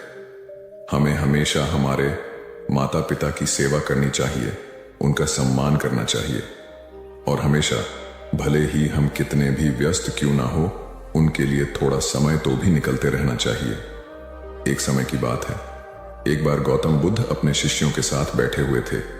तभी वहां एक व्यक्ति आया जो बहुत क्रोध में था और गौतम बुद्ध के पास आकर बहुत भला बुरा कहने लगा। गौतम बुद्ध के शिष्यों को बहुत गुस्सा आया, पर गौतम बुद्ध एकदम शांत थे। वह व्यक्ति वहां से चला गया। फिर अगले दिन वह दोबारा आ गया और आज तो वह और भी ज्यादा गुस्से में था और गौतम बुद्ध को और भी बुरा कहने लगा। परंतु आज भी गौतम बुद्ध एकदम शांत थे और मुस्कुरा रहे थे, पर गौतम बुद्ध के शिष्यों को बहुत गुस्सा आया। वह व्यक्ति कुछ देर चिल्लाता रहा, फिर चला गया। अगले दिन वह व्यक्ति फिर आया और आज तो हद ही कर दी उसने। आकर गौतम बुद्ध को गाली देने लगा। गौतम बुद्ध के शिष्यों को बहुत गुस्सा आया, परंतु आज भी गौतम बुद्ध एकदम शांत थे। इतना कुछ चलता रहा और बुद्ध मुस्कुरा रहे थे। यह क्रम कुछ दिन चलता रहा, फिर उस व्यक्ति ने आना छोड़ दिया। तब उनके एक शिष्य ने पूछा, गुरुजी, आप चाहते तो पहले दिन ही उस व्यक्ति को भगा सकते थे, पर आपने ऐसा क्यों नहीं किया? तब गौतम बुद्ध ने बड़ी नम्रता से कहा, अगर कोई व्यक्ति हमें कोई उपहार दे और हम उसे लेने से मना कर दे तो वह व्यक्ति क्या करेगा? शिष्य ने कहा, वह व्यक्ति अपना उपहार लेकर लौट जाएगा। तब गौतम बुद्ध ने कहा, मैंने भी ऐसा ही किया। उस व्यक्ति ने मुझे उपशब्द रूपी उपहार दिया, मैंने उसे लेने से मना कर दिया, मतलब उस पर कोई भी प्रतिक्रिया नहीं दी, तो व्यक्ति अपने वह अपशब्द वापस लेकर लौट गया। एक व्यक्ति की 3 साल की बेटी थी। एक दिन उस व्यक्ति ने देखा कि उसकी बेटी उसके एक बहुत सुंदर और महंगे गोल्ड पैकिंग पेपर से एक बॉक्स को लपेट रही थी। ये देखकर उस व्यक्ति को बहुत गुस्सा आया है। उसने अपनी बेटी को बहुत डांटा, तुमने मेरे इतनी कीमती पेपर को बेकार कर दिया, वो भी बिना किसी मतलब के। तुम इसे अच्छे काम के लिए उपयोग करती तो अच्छा लगता, पर तुमने एक बेकार से डिब्बे को उसमें लपेट दिया। कुछ दिन बीते, दिवाली का दिन आया। उस व्यक्ति ने अपनी बेटी को गिफ्ट दिया। बेटी ने भी वही सुंदर सा गोल्डन बॉक्स पापा को दिया। उसके पापा पहले तो उसे देखकर बहुत खुश हुए, पर जैसे ही उन्होंने उस डिब्बे को खोला वह खाली था। यह देखकर उस व्यक्ति ने अपनी बेटी को घूरा और कहा, क्या तुम्हें इतना भी नहीं पता कि किसी को खाली डिब्बा नहीं देते? लड़की कुछ देर शांत रही, फिर बोली, पापा, यह डिब्बा खाली नहीं है, मैंने इसमें बहुत सारे किस आपके लिए रखे हैं।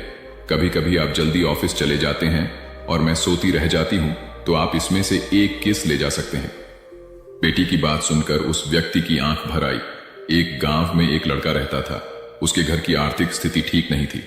उसके मन में विचार आया, किसी बड़े शहर में जाकर वह नौकरी करे। वह कलकत्ता गया और नौकरी ढूंढने लगा। बहुत खोज के बाद उसे एक सेठ के घर में नौकरी मिल गई। नौकरी 6 आने रोज की थी। काम था, सेठ को रोज 6 घंटे अखबार और किताब पढ़कर सुनाना। लड़के को नौकरी की जरूरत थी, तो उसने वह नौकरी स्वीकार कर ली। एक दिन की बात है, लड़के को दुकान के कोने में 100 के 8 नोट पड़े मिले। उसने चुपचाप उन्हें अखबार और किताबों से ढक दिया। दूसरे दिन रुपयों की खोजबीन हुई। लड़का सुबह जब दुकान पर आया तो उससे पूछा गया। लड़के ने तुरंत ही प्रसन्नता से रुपये निकालकर ग्राहक को दे दिए। वह बहुत ही खुश हुआ। लड़के के ईमानदारी से सबको बहुत प्रसन्नता हुई। सेठ भी लड़के से बहुत खुश हुआ। सेठ ने लड़के को पुरस्कार देना चाहा तो लड़के ने लेने से मना कर दिया। लड़के ने कहा, सेठ जी, मैं आगे पढ़ना चाहता हूं, पर पैसों के अभाव में पढ़ नहीं पा रहा, आप कुछ सहायता कर दें। सेठ ने लड़के की पढ़ाई का प्रबंध कर दिया। लड़का बहुत मेहनत से पढ़ता गया। यही लड़का आगे चलकर बहुत बड़ा साहित्यकार बना। इसका नाम था राम नरेश त्रिपाठी। हिंदी साहित्य में इनका बहुत बड़ा योगदान है। नुकसान का मातम मनाने से नहीं मिलती सफलता। एक बार आकाश नाम का लड़का मायूस बैठा था। उसे व्यापार में बहुत नुकसान हुआ था। बैंक से भी उसने कर्ज ले रखा था, लेकिन नुकसान की वजह से वह किस्त चुकाने की स्थिति में नहीं था। उसे डर लग रहा था कि बैंक वाले दबाव बनाने लगेंगे तो वह क्या करेगा। उसे यह भी समझ में नहीं आ रहा था कि आगे कौन सा काम शुरू करें। जिस बिजनेस में नुकसान हुआ था उसे दोबारा शुरू करने की हिम्मत आकाश में नहीं थी। यही सब सोचकर वह परेशान रहने लगा। एक दिन उसका दोस्त परेश उससे मिलने आया। परेश ने आकाश को देखते ही कहा, क्या बात है यार, बहुत परेशान लग रहे हो। आकाश ने अपनी परेशानी छुपाने की कोशिश करते हुए कहा, कुछ नहीं यार, बिजनेस में थोड़ा उतर चढ़ाव आता रहता है। परेश ने कहा, तुम्हारा चेहरा बता रहा है कि मामला गंभीर है, मुझसे छुपाओ नहीं। परेश की बात सुनकर आकाश ने उसे अपनी सारी कहानी बता दी। इसके बाद उसने पूछा, मेरी जगह तुम होते तो क्या करते? परेश ने थोड़ा सोचने के बाद कहा, अगर मैं तुम्हारी जगह होता तो अपनी असफलता पर पछतावा नहीं करता, आगे क्या करना है उस पर विचार करता। पछतावा करते रहने से आदमी नुकसान से, दुख से बाहर नहीं निकल पाता है। मेरी मानो तो तुम नए सिरे से अपने बिजनेस को खड़ा करने की सोचो। मित्र की सलाह के बाद आकाश ने कहा, तुम बात तो ठीक कह रहे हो, लेकिन मुझ में फिर से वही बिजनेस शुरू करने की हिम्मत नहीं है। इस पर परेश ने कहा, यह सही है कि तुम्हें नुकसान हुआ है, लेकिन तुम्हें तजुर्बा भी मिला है। अगर तुम कुछ नया शुरू करने की योजना बनाते हो तो तुम्हें शून्य से शुरू करना होगा। अगर तुम अपने पुराने काम को नए सिरे से शुरू करते हो तो तुम्हें बहुत ज्यादा होमवर्क करने की जरूरत नहीं पड़ेगी। मेरी राय में तुम्हें नुकसान का मातम नहीं मानना चाहिए। काम को नए सिरे से शुरू करने की प्लानिंग करनी चाहिए। जितना ज्यादा नुकसान के बारे में सोचोगे उतना अधिक तुम अपनी सफलता से दूर होते जाओगे। तो असफलता से भी सीखने की कोशिश करनी चाहिए। शेखर ने अपने दादाजी से यह सवाल पूछा। सभी भी अपने जीवन में आगे बढ़ना चाहते हैं, लेकिन बहुत कम लोग ही अपने लक्ष्य तक पहुंच पाते हैं। अगर अपने लक्ष्य तक पहुंचना है तो क्या करना चाहिए? शेखर स्नातक अंतिम वर्ष का छात्र है और प्रतियोगिता परीक्षाओं की तैयारी कर रहा है। उसके दादाजी प्राइमरी स्कूल से रिटायर्ड शिक्षक हैं। उन्होंने शेखर का सवाल सुनने के बाद कहा, अपने लक्ष्य तक पहुंचने के लिए व्यक्ति को सबसे पहले खुद को असफलताओं को स्वीकार करने के लिए तैयार करना चाहिए। दादाजी का जवाब सुनने के बाद शेखर ने पूछा, मैं आपकी बात समझ नहीं पाया। आखिर अपने आप को असफलता के लिए तैयार कर सफलता कैसे पाई जा सकती है? शेखर का सवाल सुनने के बाद दादाजी ने कहा, इस बात को मैं तुम्हारा ही उदाहरण देकर समझता हूं। तुम इस समय प्रतियोगिता परीक्षाओं की तैयारी कर रहे हो। तुम अगले वर्ष होने वाली परीक्षाओं में बैठोगे। तुम यही सोचकर बैठोगे कि तुम्हें सफलता मिलेगी।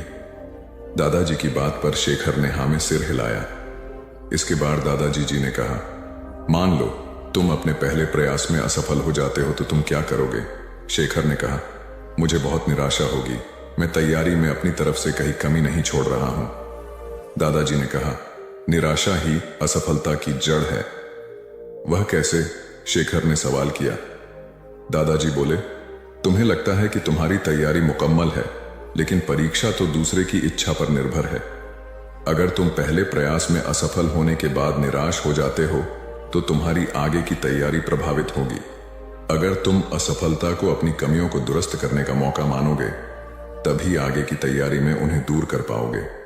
हर परीक्षार्थी यही सोचता है कि उसकी तैयारी पूरी है, लेकिन सफलता कुछ लोगों को ही मिलती है। ये वही लोग होते हैं जो अपनी असफलता से सीखते हैं ही और दूसरों की असफलता से भी सीखने की कोशिश करते हैं। अपने काम को खुद नहीं समझे महत्वहीन। मुकेश दफ्तर में नए हैं। पहले वह दूसरे संस्थान में काम करते थे। अपना काम तल्लीनता से करते हैं, लेकिन चेहरा बताता है कि मुकेश अपने काम से खुश नहीं है। एक दिन इस बारे में पूछने पर उन्होंने कहा, जब काम में मन नहीं लगे तो चेहरा उदास हो ही जाता है। काम में मन क्यों नहीं लग रहा है? यह पूछने पर उन्होंने कहा, अरे यह भी कोई काम है। इसके बाद उन्होंने ढेर सारे तथ्यों के साथ अपने काम को महत्वहीन बताने की कोशिश की। उन्होंने यह भी कहा कि इस समय जो काम मेरे जिम्मे है उसके आधार पर दूसरे संस्थान में नौकरी भी नहीं मिलेगी। इस बात को मुकेश के रिपोर्टिंग मैनेजर मिस्टर कुमार को बताया गया। वह सुलझे हुए इंसान हैं। उन्होंने तरीके से मुकेश को समझाया कि उनका काम कैसे महत्वपूर्ण है। मिस्टर कुमार ने उनसे पूछा, मुकेश पहले अपने काम के बारे में बताइए। मुकेश ने कहा, मेरा काम यह देखना है कि हमारी कंपनी के प्रोडक्ट में कहां कहां गड़बड़ी है, उसे कैसे दूर किया जा सकता था, आगे ऐसा क्या किया जाए जिससे पुरानी खामियां फिर से सामने नहीं आए। मुकेश की बात खत्म होते ही मिस्टर कुमार ने कहा, यह जानकर अच्छा लगा कि आपको अपने काम की अच्छी समझ है। जैसा आपने कहा है उसके अनुसार आपका काम प्रोडक्ट को कैसे बेहतर बनाया जाए और उसके निर्माण के दौरान की खामियों को दूर करने से जुड़ा है। मुकेश ने हाँ में सर हिलाया। इसके बाद मिस्टर कुमार ने पूछा, जब प्रोडक्ट को लेकर इतनी बड़ी ही जिम्मेदारी कंपनी ने आपको दी है तब आप अपने काम को महत्वहीन क्यों समझते हैं? एक आम धारणा है कि जो लोग प्रोडक्ट के निर्माण से सीधे जुड़े हैं वही मेनस्ट्रीम में काम करते हैं, लेकिन हर काम मेनस्ट्रीम का होता है। अगर ऐसा नहीं होता तो कंपनी आपके ऊपर खर्च नहीं करती। कंपनी को पता है कि आपके काम का परिणाम प्रोडक्ट पर दिखेगा। इसलिए इस बात को मन से निकालिए कि आप जो काम कर रहे हैं उसकी पूछ नहीं है। ध्यान से देखेंगे तो लगेगा कि आपका काम ही सबसे महत्वपूर्ण है। एकता और समझदारी। ऊंचे आकाश में सफेद कबूतरों की एक टोली उड़कर जा रही थी। बहुत दूर जाना था उन्हें, लंबा रास्ता था। सुबह से उड़ते उड़ते थकान होने लगी थी। सूरज तेजी से चमक रहा था। कबूतरों को भूख लगने लगी थी। तभी उन्होंने देखा कि नीचे जमीन पर चावल के बहुत से दाने पड़े थे। कबूतरों ने एक दूसरे से कहा, चलो भाई, थोड़ी देर रुककर कुछ खा लिया जाए, फिर आगे जाएंगे। एक बुजुर्ग कबूतर ने चारों ओर देखा। वहां दूर दूर तक कोई घर या मनुष्य दिखाई नहीं दे रहा था। फिर चावल के ये दाने यहां कहां से आए? बुजुर्ग कबूतर ने बाकी कबूतरों को समझाया, मुझे लगता है कि यहां कुछ गड़बड़ है, तुम लोग नीचे मत उतरो। लेकिन किसी ने भी उसकी बात नहीं सुनी। सभी कबूतर तेजी से उतरे, दाना चुगने लगे। इतने बढ़िया दाने बहुत दिनों के बाद खाने को मिले थे। वे बहुत खुश थे। जब सभी ने भरपेट खा लिया तो बोले, चलो भाई, अब आगे चला जाए। लेकिन यह क्या? जब उन्होंने उड़ने की कोशिश की तो उड़ ही नहीं पाए। दोनों के साथ साथ वहां एक चिड़ीमार का जाल भी था जिसमें उनके पांव फंस गए थे। उन्हें अपनी गलती पर पछतावा हुआ। बूढ़ा कबूतर पेड़ पर बैठकर सब देख रहा था। उसने जब अपने साथियों को मुसीबत में देखा तो फौरन उड़ा और चारों ओर देखा। दूर उसे चिड़ीमार आता दिखाई दिया। वह फौरन लौटा और अपने साथियों को बताया। सब वहां से निकलने का उपाय सोचने लगे। तब बूढ़े कबूतर ने कहा, दोस्तों, एकता में बड़ी शक्ति होती है। सब एक साथ उड़ड होगे तो जाल तुम्हें रोक नहीं पाएगा। उसने गिना, 1 2 3। उड़ो। सारे कबूतरों ने एक साथ जोर लगाया और जाल उनके साथ उठने लगा। जब तक चिड़ीमार वहां पहुंचा तब तक जाल काफी ऊपर उठ चुका था। वह देखता ही रह गया और कबूतर जाल लेकर उड़ गए। बूढ़ा कबूतर सबसे आगे उड़ रहा था। काफी देर उड़ने के बाद वे नीचे उतरे।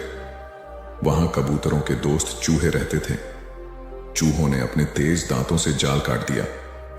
इस तरह बूढ़े कबूतर की समझदारी और साथ मिलकर काम करने से सभी कबूतर बच गए। एक शहर में एक बहुत अमीर व्यक्ति रहता था।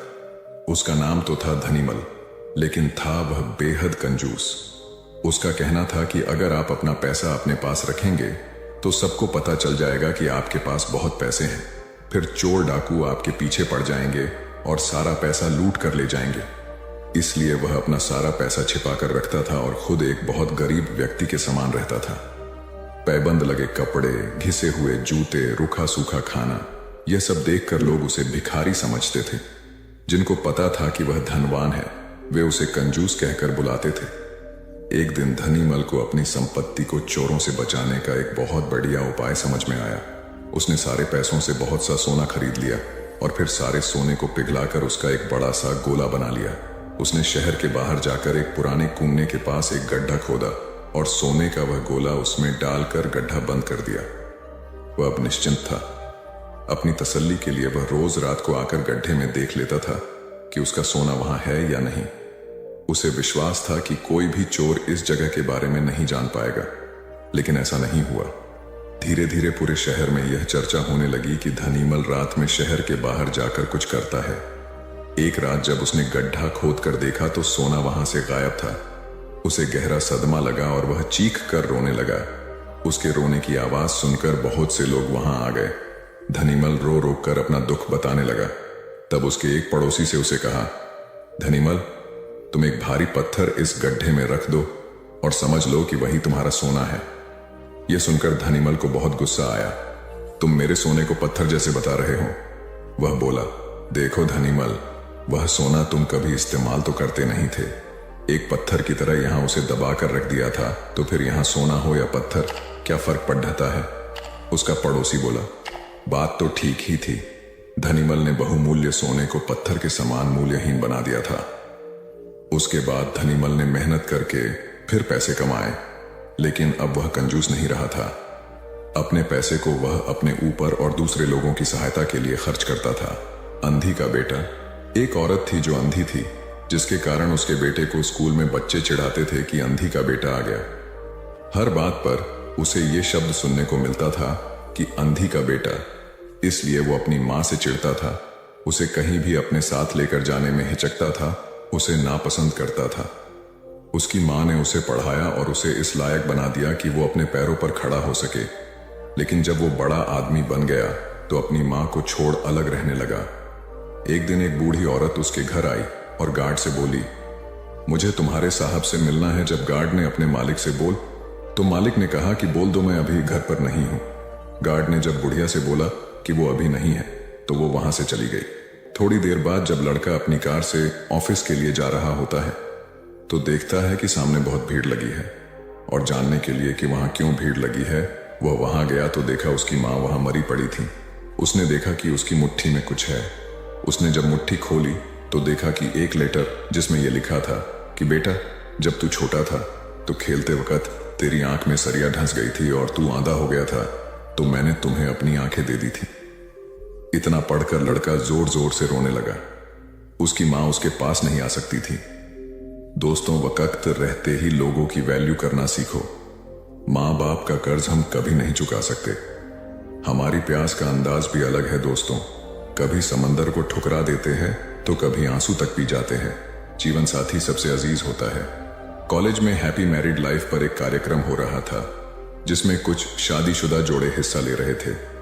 जिस समय प्रोफेसर मंच पर आए, उन्होंने नोट किया कि सभी पति पत्नी शादी पर जोक कर हंस रहे थे।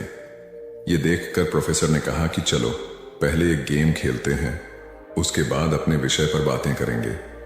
सभी खुश हो गए और कहा, कौन सा गेम? प्रोफेसर ने एक मैरिड लड़की को खड़ा किया और कहा कि तुम ब्लैक बोर्ड पे ऐसे 25-30 लोगों के नाम लिखो जो तुम्हें सबसे अधिक प्यारे हों। लड़की ने पहले तो अपने परिवार के लोगों के नाम लिखे, फिर अपने सगे संबंधी, दोस्तों, पड़ोसी और सहकर्मियों के नाम लिख दिए।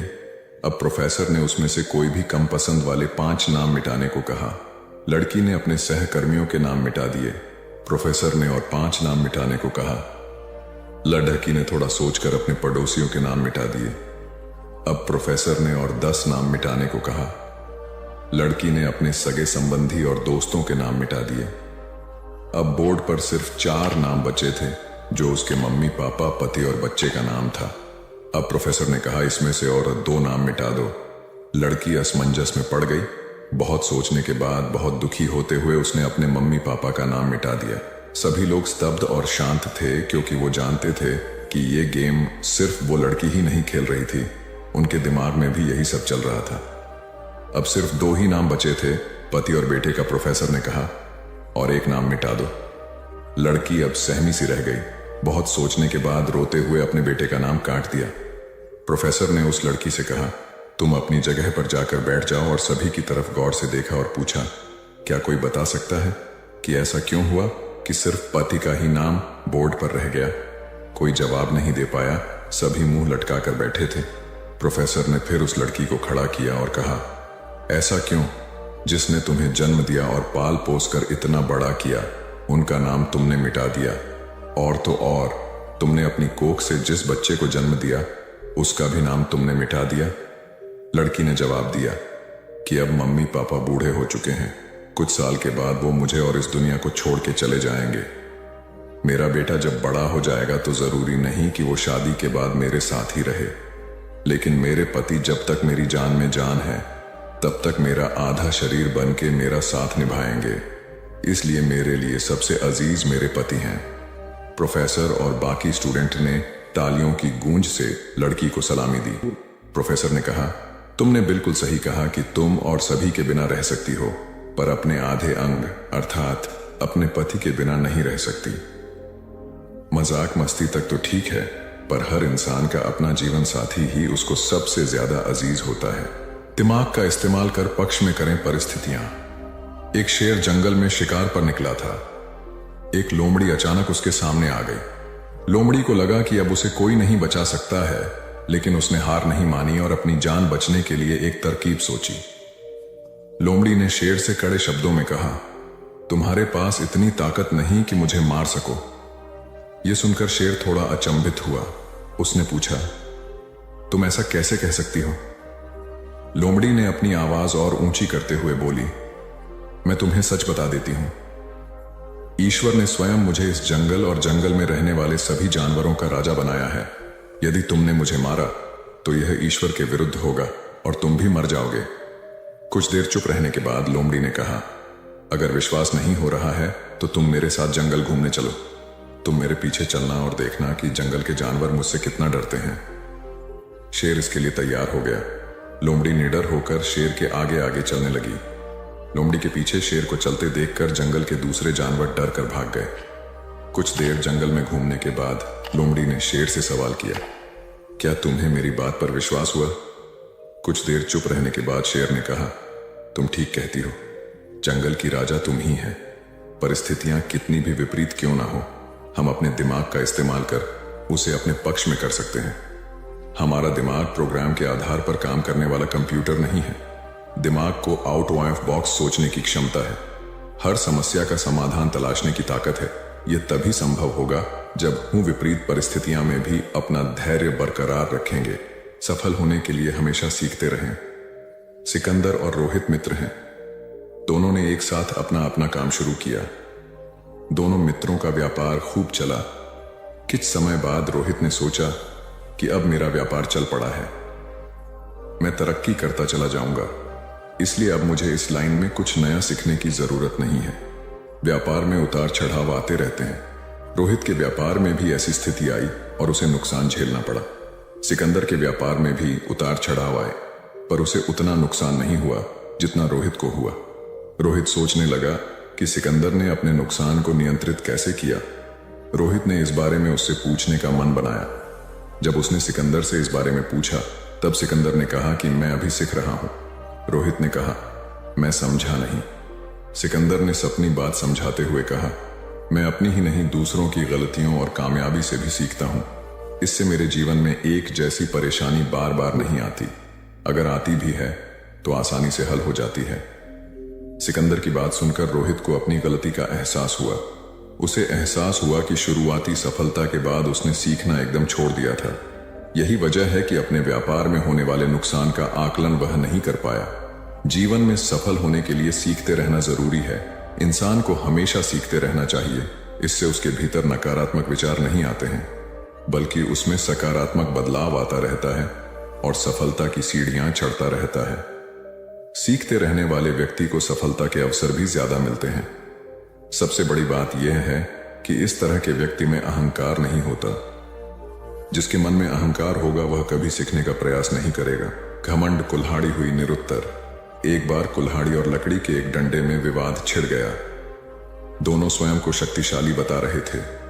हालांकि लकड़ी का डंडा बाद में शांत हो गया, किंतु कुल्हाड़ी का बोलना जारी रहा। कुल्हाड़ी में घमंड अत्यधिक था। वह गुस्से में भरकर बोल रही थी, तुमने स्वयं को समझ क्या रखा है? तुम्हारी शक्ति मेरे आगे पानी भरती है। मैं चाहूं तो बड़े बड़े वृक्षों को पल में काट कर गिरा दूं, धरती का सीना फाड़कर उसमें तालाब कुआं बना दूं। तुम मेरी बराबरी कर पाओगे? मेरे सामने से हट जाओ, अन्यथा तुम्हारे टुकड़े टुकड़े कर दूंगी। लकड़ी का डंडा कुल्हाड़ी की अहंकारपूर्ण बातों को सुनकर धीरे से बोला, तुम जो कह रही हो वह बिल्कुल ठीक है, किंतु तुम्हारा ध्यान शायद एक बात की ओर नहीं गया। जो कुछ तुमने करने को कहा है बेशक तुम कर सकती हो, किंतु अकेले अपने दम पर नहीं कर सकती। कुल्हाड़ी ने चिढ़कर कहा, क्यों? मुझ में किस बात की कमी है? डंडा बोला, जब तक मैं तुम्हारी सहायता न करूं तुम यह सब नहीं कर सकती हो। जब तक मैं हत्या बनकर तुम में न लगाया जाऊं तब कोई किसे पकड़कर तुमसे ये सारे काम लेगा? बिना हत्थे की कुल्हाड़ी से कोई काम लेना असंभव है। कुल्हाड़ी को अपनी भूल का एहसास हुआ और उसने डंडे से क्षमा मांगी। कथा सार यह है कि दुनिया सहयोग से चलती है। जिस प्रकार ताली दोनों हाथों के मेल से बजती है, उसी प्रकार सामाजिक विकास भी परस्पर सहयोग से ही संभव होता है। यदि जीवन का संतुलन बिगड़ा और थकान आई तो समझ लीजिए कि बीमारी आई, और यदि वापस ऊर्जा अर्जित करने के लिए विश्राम किया जा रहा है तो ऐसी थकान वरदान भी साबित हो सकती है। इन दिनों जिस तरह की हमारी जीवन शैली है, इसमें असंतुलन बहुत अधिक है। सुबह उठने से लेकर रात को सोने तक शरीर की कुछ नियमित क्रियाएं हैं, आदमी उसे भूल गया है। गौतम बुद्ध बहुत काम करते पर कभी थकते नहीं थे। आज भी कई साधु संत उतना ही परिश्रम कर रहे हैं जितना एक कॉर्पोरेट जगत का सफल व्यक्ति करता है, और जब वे रात को सोते हैं तो पूरी बेफिक्री के साथ। बुद्ध से उनके शिष्यों ने एक बार पूछा था, आप थकते नहीं? बुद्ध का उत्तर था, जब मैं कुछ करता ही नहीं तो थकूंगा कैसे? बात सुनने में अजीब लगती है लेकिन है बड़ी गहरी। अध्यात्म ने इसे साक्षी भाव कहा है। स्वयं को करते हुए देखना, यह वह स्थिति होती है जब तन सक्रिय और मन विश्राम की मुद्रा में होता है। आज ज्यादातर लोग असमय, अकारण थक जाते हैं, जिसका एक बड़ा कारण असंतुलित जीवन है। एक होता है थकान को महसूस करना और दूसरा है स्वाभाविक थकान, जिस समय आपकी रुचियों, इच्छाओं और मूल स्वभाव में धीमापन आने लगे, अकारण चिड़चिड़ाहट हो जाए। समझ लें कि यह थकान बीमारी है। इसलिए प्रतिदिन योग, प्राणायाम और ध्यान करें। ये क्रियाएं अपने आप में एक विश्राम है। करने वाला कोई और है, हम तो महज उसके हाथों की कठपुतली हैं। यह मनोभाव भी थकान को मिटाएगा। क्या दिक्कत है ऐसा सोच लेने में? महात्मा बुद्ध ज्ञान प्राप्ति के लिए घोर तप में लगे थे। उन्होंने शरीर को काफी कष्ट दिया, यात्राएं की, घने जंगलों में कठिन साधना की, पर आत्मज्ञान की प्राप्ति नहीं हुई। निराश हो बुद्ध सोचने लगे, मैंने अभी तक कुछ भी प्राप्त नहीं किया, अब आगे क्या कर पाऊंगा। निराशा, अविश्वास के इन नकारात्मक भावों ने उन्हें क्षुब्ध कर दिया। कुछ ही क्षणों के बाद उन्हें प्यास लगी। वे थोड़ी दूर स्थित एक झील तक पहुंचे।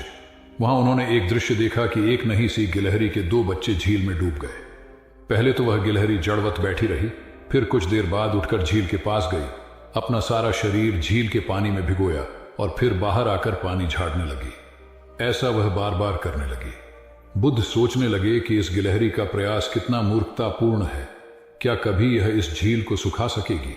किंतु गिलहरी का यह क्रम लगातार जारी था।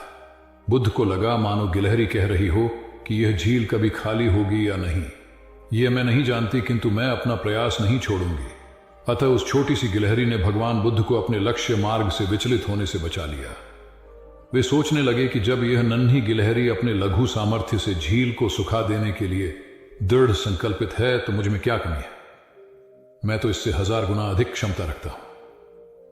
यह सोचकर गौतम बुद्ध पुनः अपनी साधना में लग गए और एक दिन बोधिवृक्ष तले उन्हें ज्ञान का आलोक प्राप्त हुआ। यह कथा असफलता के बावजूद प्रयासों की निरंतरता पर बल देती है। यदि हम प्रयास करना न छोड़े तो एक न एक दिन लक्ष्य की प्राप्ति हो ही जाती है। बुद्ध अपने साधना काल में एक निर्जन स्थान पर ध्यान मग्न बैठे थे। इसी स्थान पर एक यक्ष का वास था। यह बात बुद्ध को झांक नहीं थी।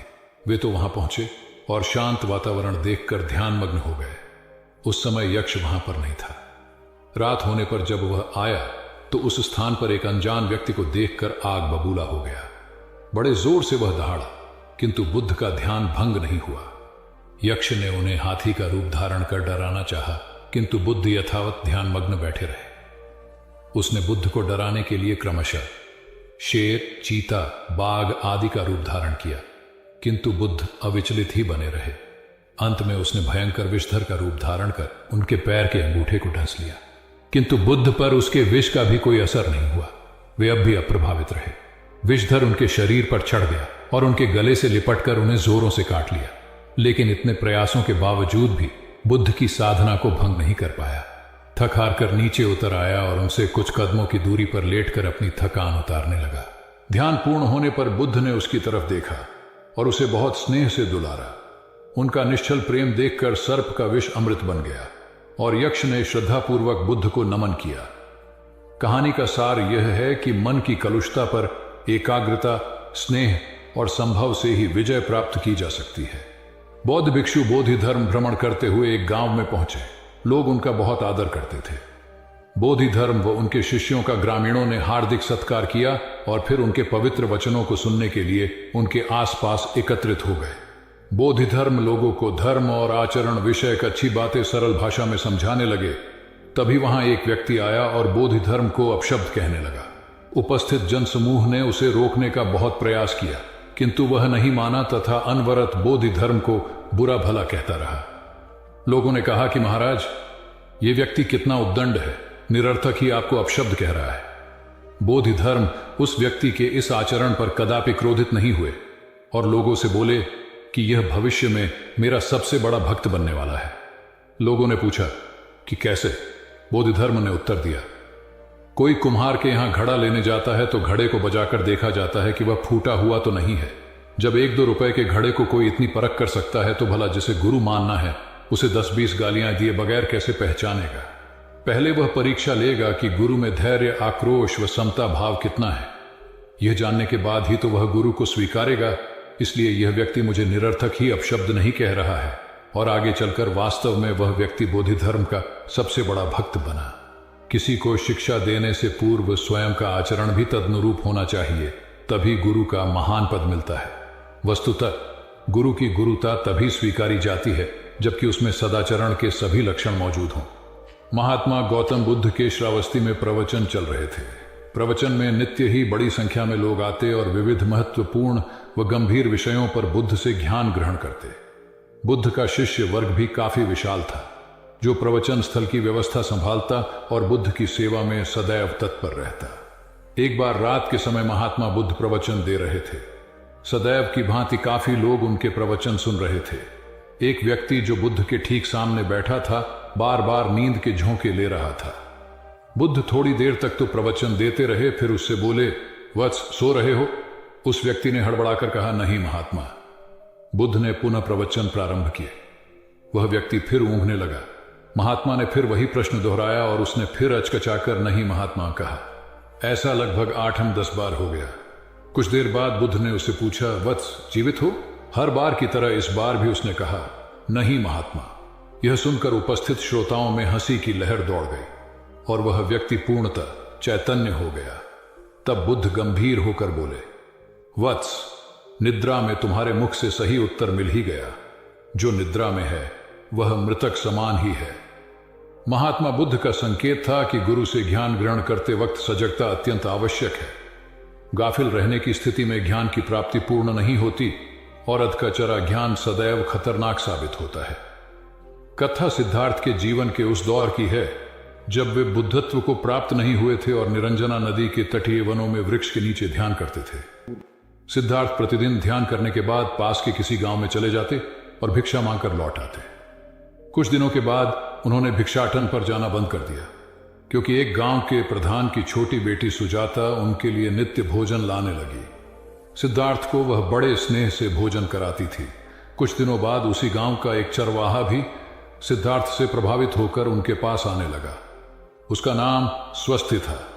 एक दिन स्वस्ति से सिद्धार्थ बातें कर रहे थे कि सुजाता भोजन लेकर आई। जैसे ही सिद्धार्थ ने भोजन करना शुरू किया, उन्होंने बातचीत बंद कर दी। जितनी देर तक वे भोजन करते रहे, बिल्कुल चुप रहे और वहां सन्नाटा छाया रहा।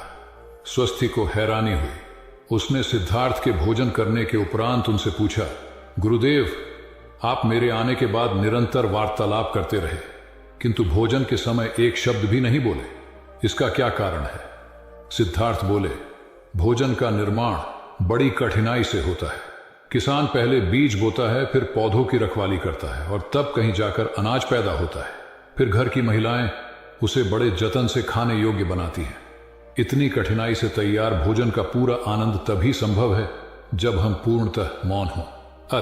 भोजन के दौरान मैं मौन रहकर उसका पूरा स्वाद लेता हूं। वस्तुतः शांति से किया गया भोजन न केवल शारीरिक भूख को तृप्त करता है, बल्कि मानसिक आनंद और सात्विक ऊर्जा भी देता है। सम्राट अशोक संपूर्ण भारत को अपने राज्य में मिलाना चाहते थे, पर कलिंग के युद्ध में हुए रक्तपात को देखकर उन्हें अत्यधिक दुख पहुंचा। उनकी महत्वाकांक्षा ने जो तबाही मचाई थी, उसे देखकर उन्हें खुद पर ग्लानि हुई। उन्होंने देखा कि लोग दर्द से कराह रहे थे। यह सब विनाश केवल उनकी महत्वाकांक्षा से हुआ था। यह सब देखकर अशोक के मन में विनाश का पथ छोड़कर नेकी के रास्ते पर चलने का विचार जगा। अशोक की राजधानी पाटलिपुत्र थी। पाटलिपुत्र अब पटना के रूप में जाना जाता है। पटना से गया भी अधिक दूर नहीं है, जहां बोधि वृक्ष के नीचे महात्मा बुद्ध को ज्ञान प्राप्त हुआ था। बुद्ध के अष्टप्रद मार्ग, शांति और दया के संदेश ने अशोक के दिलो दिमाग में इतनी उथल पुथल पैदा कर दिया कि उन्होंने उस मार्ग को अपनाने का फैसला किया। इस पथ पर चलने से उन्होंने इतिहास में अपनी अमिट छाप छोड़ी।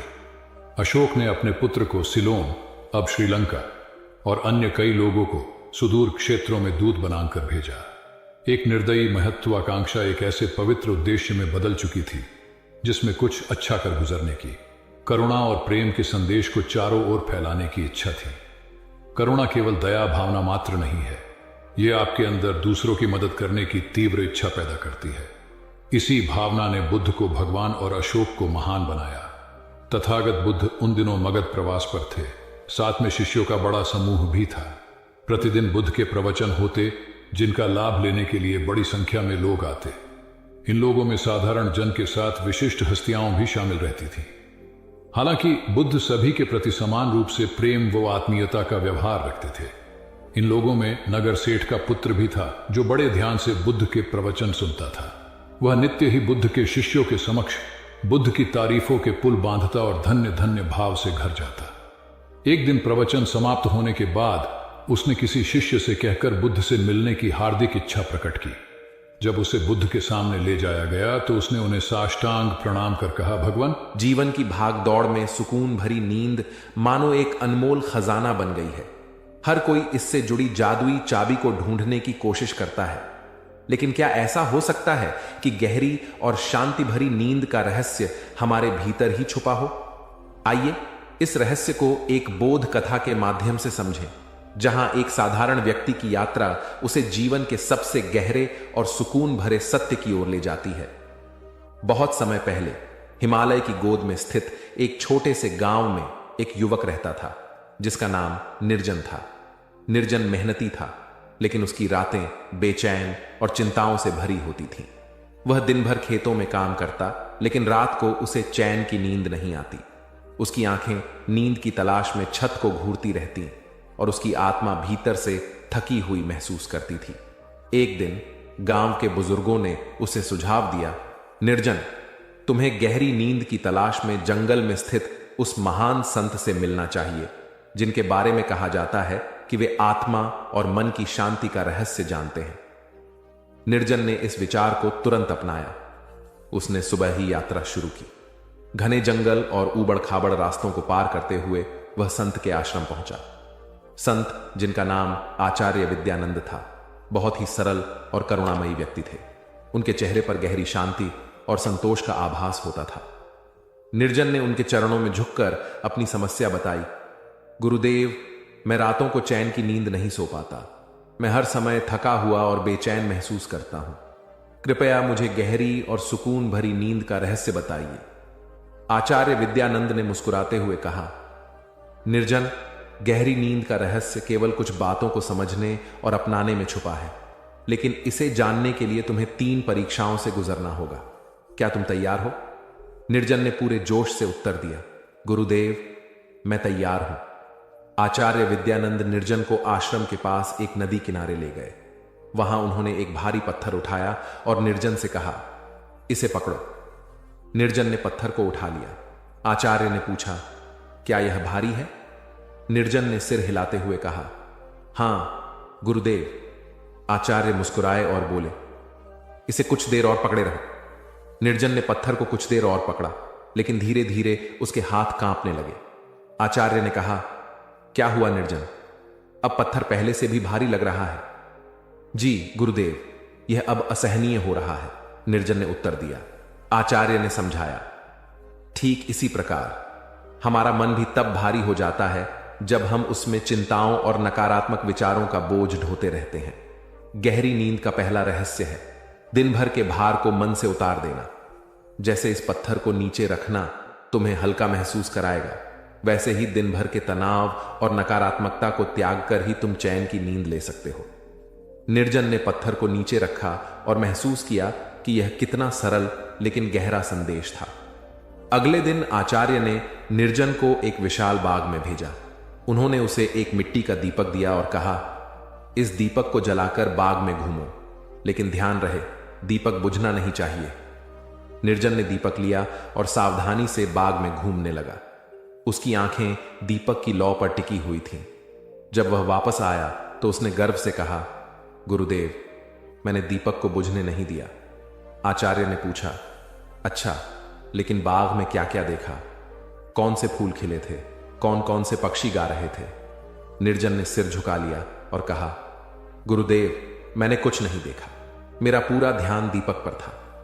आचार्य ने मुस्कुराते हुए कहा, इसी प्रकार हम अपने भविष्य की चिंताओं और अतीत के पछतावों में खोए रहते हैं और वर्तमान का आनंद नहीं ले पाते। गहरी नींद का दूसरा रहस्य है वर्तमान में जीना। जब तुम पूरे दिन पूरी सजगता से जियोगे तो रात को तुम्हारा मन और शरीर थका होगा और नींद तुम्हारे पास खुद आ जाएगी। निर्जन को यह पाठ भी बहुत मूल्यवान लगा। उसने सोचा कि कैसे वह अपनी चिंताओं में इतना उलझा रहता था कि जीवन की छोटी छोटी खुशियों को देखना ही भूल गया था। अंतिम दिन आचार्य ने निर्जन को गांव के पास स्थित एक छोटी झोपड़ी में भेजा। वहां एक वृद्ध महिला रहती थी जो बहुत गरीब थी। आचार्य ने निर्जन से कहा, उस महिला की मदद करो और देखो कि वह अपनी साधारण जिंदगी में कैसी रहती है। निर्जन झोपड़ी में गया और देखा कि महिला के पास खाने के लिए केवल थोड़ा सा अनाज था। फिर भी उसने निर्जन को उसमें से हिस्सा दिया और पूरे मन से उसका स्वागत किया। निर्जन ने पूछा, मां, तुम्हारे पास तो कुछ भी नहीं है, फिर भी तुम इतनी प्रसन्न कैसे हो?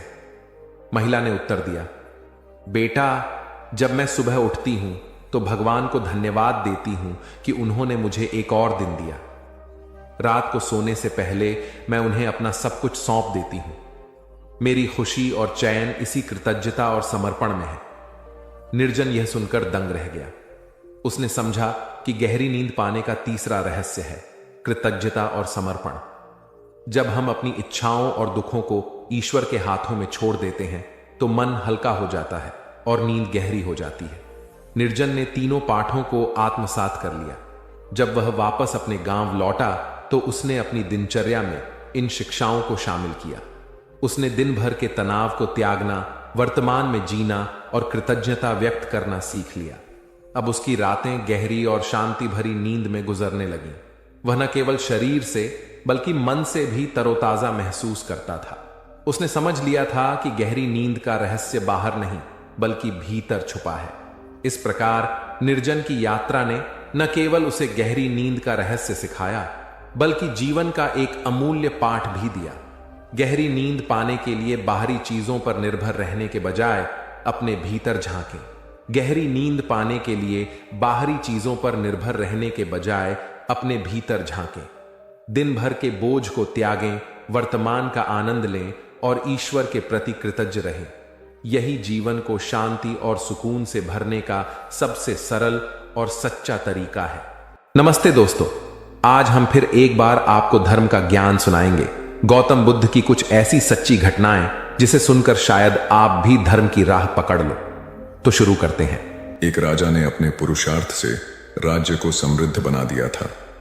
राज्य में रण बड़ी सुखी थी क्योंकि वह प्रत्येक वर्ग के हितों को ध्यान में रखकर काम करता था।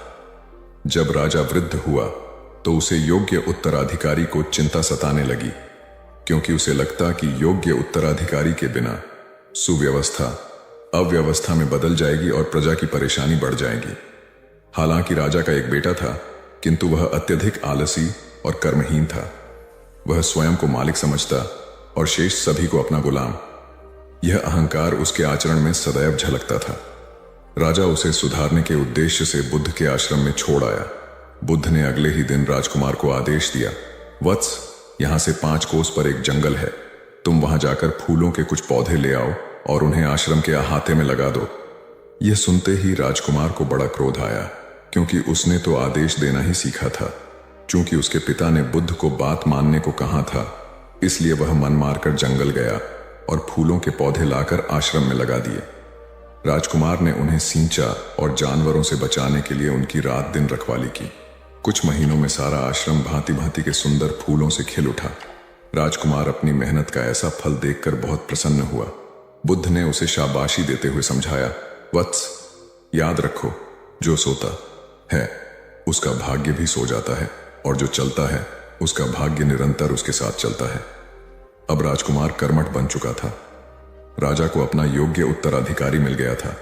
कर्म सफलता की कुंजी है, अतः सदैव कर्मरत रहना चाहिए। एक दिन एक शिक्षित युवक बुद्ध के पास आया। उसने बुद्ध को प्रणाम कर अपनी जिज्ञासा रखी, गुरुजी, आप ईश्वर की बात करते हैं, क्या आपने ईश्वर के दर्शन किए हैं जो आप साधिकार इस विषय पर इतना कुछ कह पाते हैं? बुद्ध ने कुछ नहीं कहा और स्नेहपूर्वक उसके सिर पर हाथ फेर दिया। युवक ने समझा कि बुद्ध के पास मेरे प्रश्न का उत्तर नहीं है। फिर उन्होंने कहा, आओ हम कुछ देर यहां के बगीचे में घूमें। बगीचे में गुलाब और रजनीगंधा के सुगंधित फूल लगे थे। युवक बोला, गुरुजी, इन फूलों की सुगंध से सारा वातावरण महक रहा है। बुद्ध ने कहा, वत्स, तुम ठीक कहते हो, किंतु एक बात बताओ कि यह सुगंध तुम्हें दिखाई दे रही है? युवक बोला, जी नहीं, सुगंध तो अनुभव की जाती है। तब बुद्ध ने कहा, बस यही तुम्हारे प्रश्न का उत्तर है। तुम्हारे शरीर में जब कभी कहीं चोट लगती है तो दर्द होता है। क्या इस दर्द को तुम देख सकते हो? युवक बोला, नहीं, वह भी अनुभूत ही होता है। बुद्ध ने अंतिम रूप से युवक का समाधान करते हुए कहा, आत्मा और परमात्मा के साथ भी यही बात है। आत्मा को परमात्मा की अनुभूति के द्वारा उसका साक्षात्कार होता है, न कि स्थूल नेत्रों से। युवक अब पूर्णतः संतुष्ट था। बुद्ध का आभार मानते हुए वह चला गया।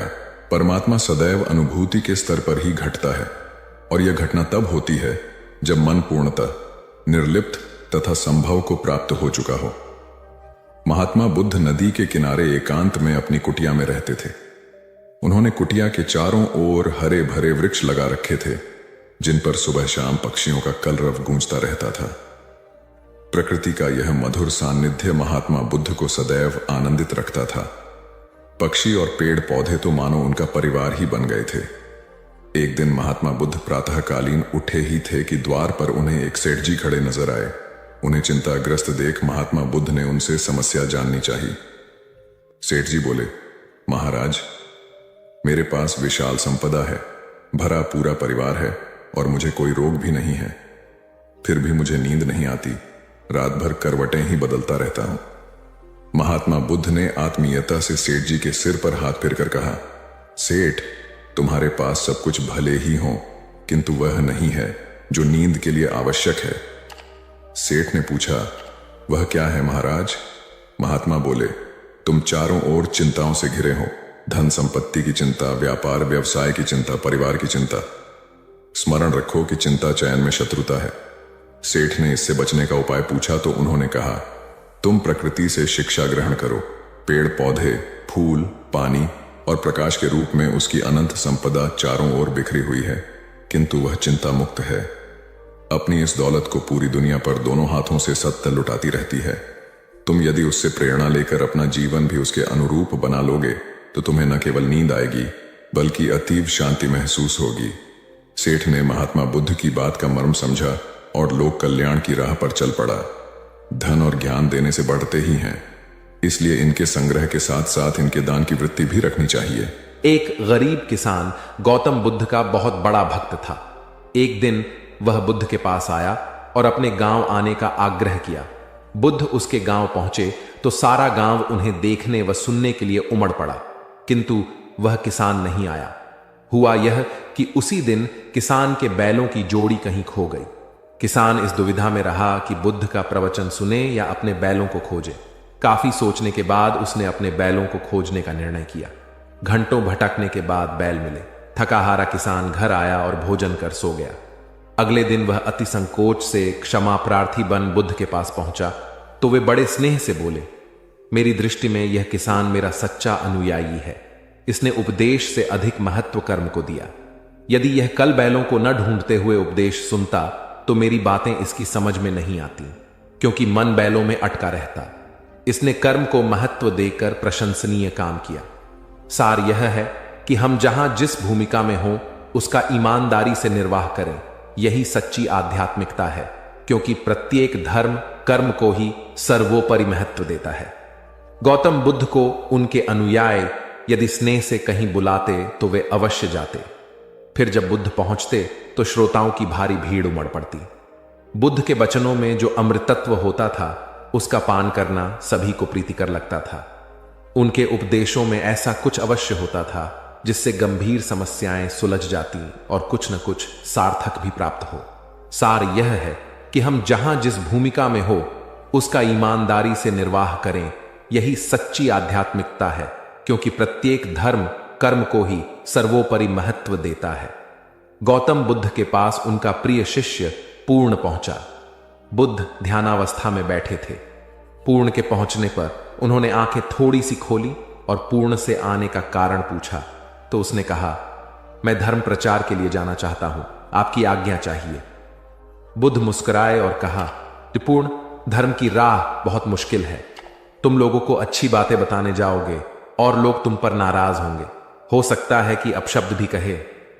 इस पर पूर्ण ने कहा, कोई बात नहीं, मैं यह सोचकर उनकी बातों पर ध्यान नहीं दूंगा कि उन्होंने अपशब्द ही कहे, पिटाई तो नहीं की।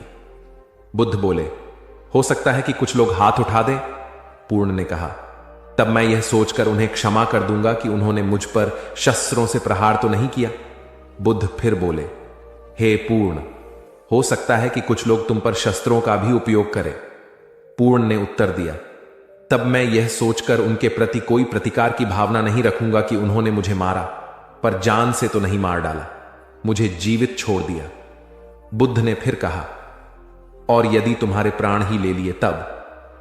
पूर्ण ने तत्क्षण सिर झुकाकर कहा, तब मैं उनका आभारी रहूंगा कि उन्होंने धर्म के मार्ग पर मेरे प्राणों का उत्सर्ग करने में मेरी सहायता की।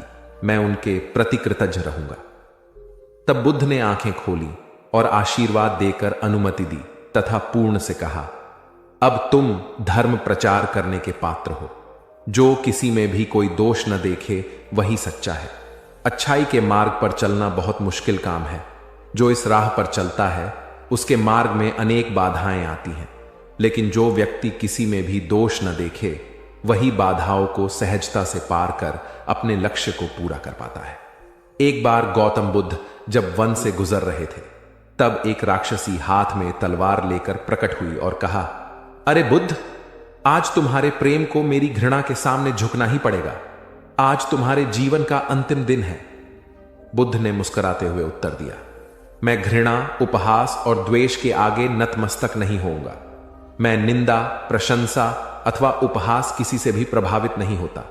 तुम मुझसे इतनी घृणा करती हो, पर मैं तो तुमसे भी प्रेम करता हूं। राक्षसी ने पूछा, तुम मुझसे प्रेम क्यों करते हो? बुद्ध बोले, मैं तुम्हें मां का रूप देख रहा हूं और मां तो प्रेम का रूप होती है, उसमें हिंसा हो ही नहीं सकती। इतना सुनते ही राक्षसी के हाथ से तलवार गिर पड़ी। हे बुद्ध, तुम धन्य हो। इतना कहते ही बहदेवी में बदल गई और अंतर्धान हो गई। दरअसल जो लोग दूसरों से द्वेष करते हैं, अंत में एक दिन घृणा उन्हें नष्ट कर देती है। घृणा से घिरे हुए लोगों को एक दिन घृणा ले डूबती है। प्रेम सत्य के आवरण से ढका होता है। सत्य से जुड़ा हुआ व्यक्ति सदैव आनंद में जीता है। सत्य को केवल अपने तक सीमित मत रखो, उसे अपने कर्मों में ढालना होगा। सत्य रूपी गुलाब की खुशबू है कर्म। अपने कर्म को प्रेम और सत्य में डुबो कर करो। प्रेम और सत्य मनुष्य को विकास की ओर ले जाते हैं। ध्यान रहे कि ये दोनों मार्ग ईश्वर की ओर जाते हैं।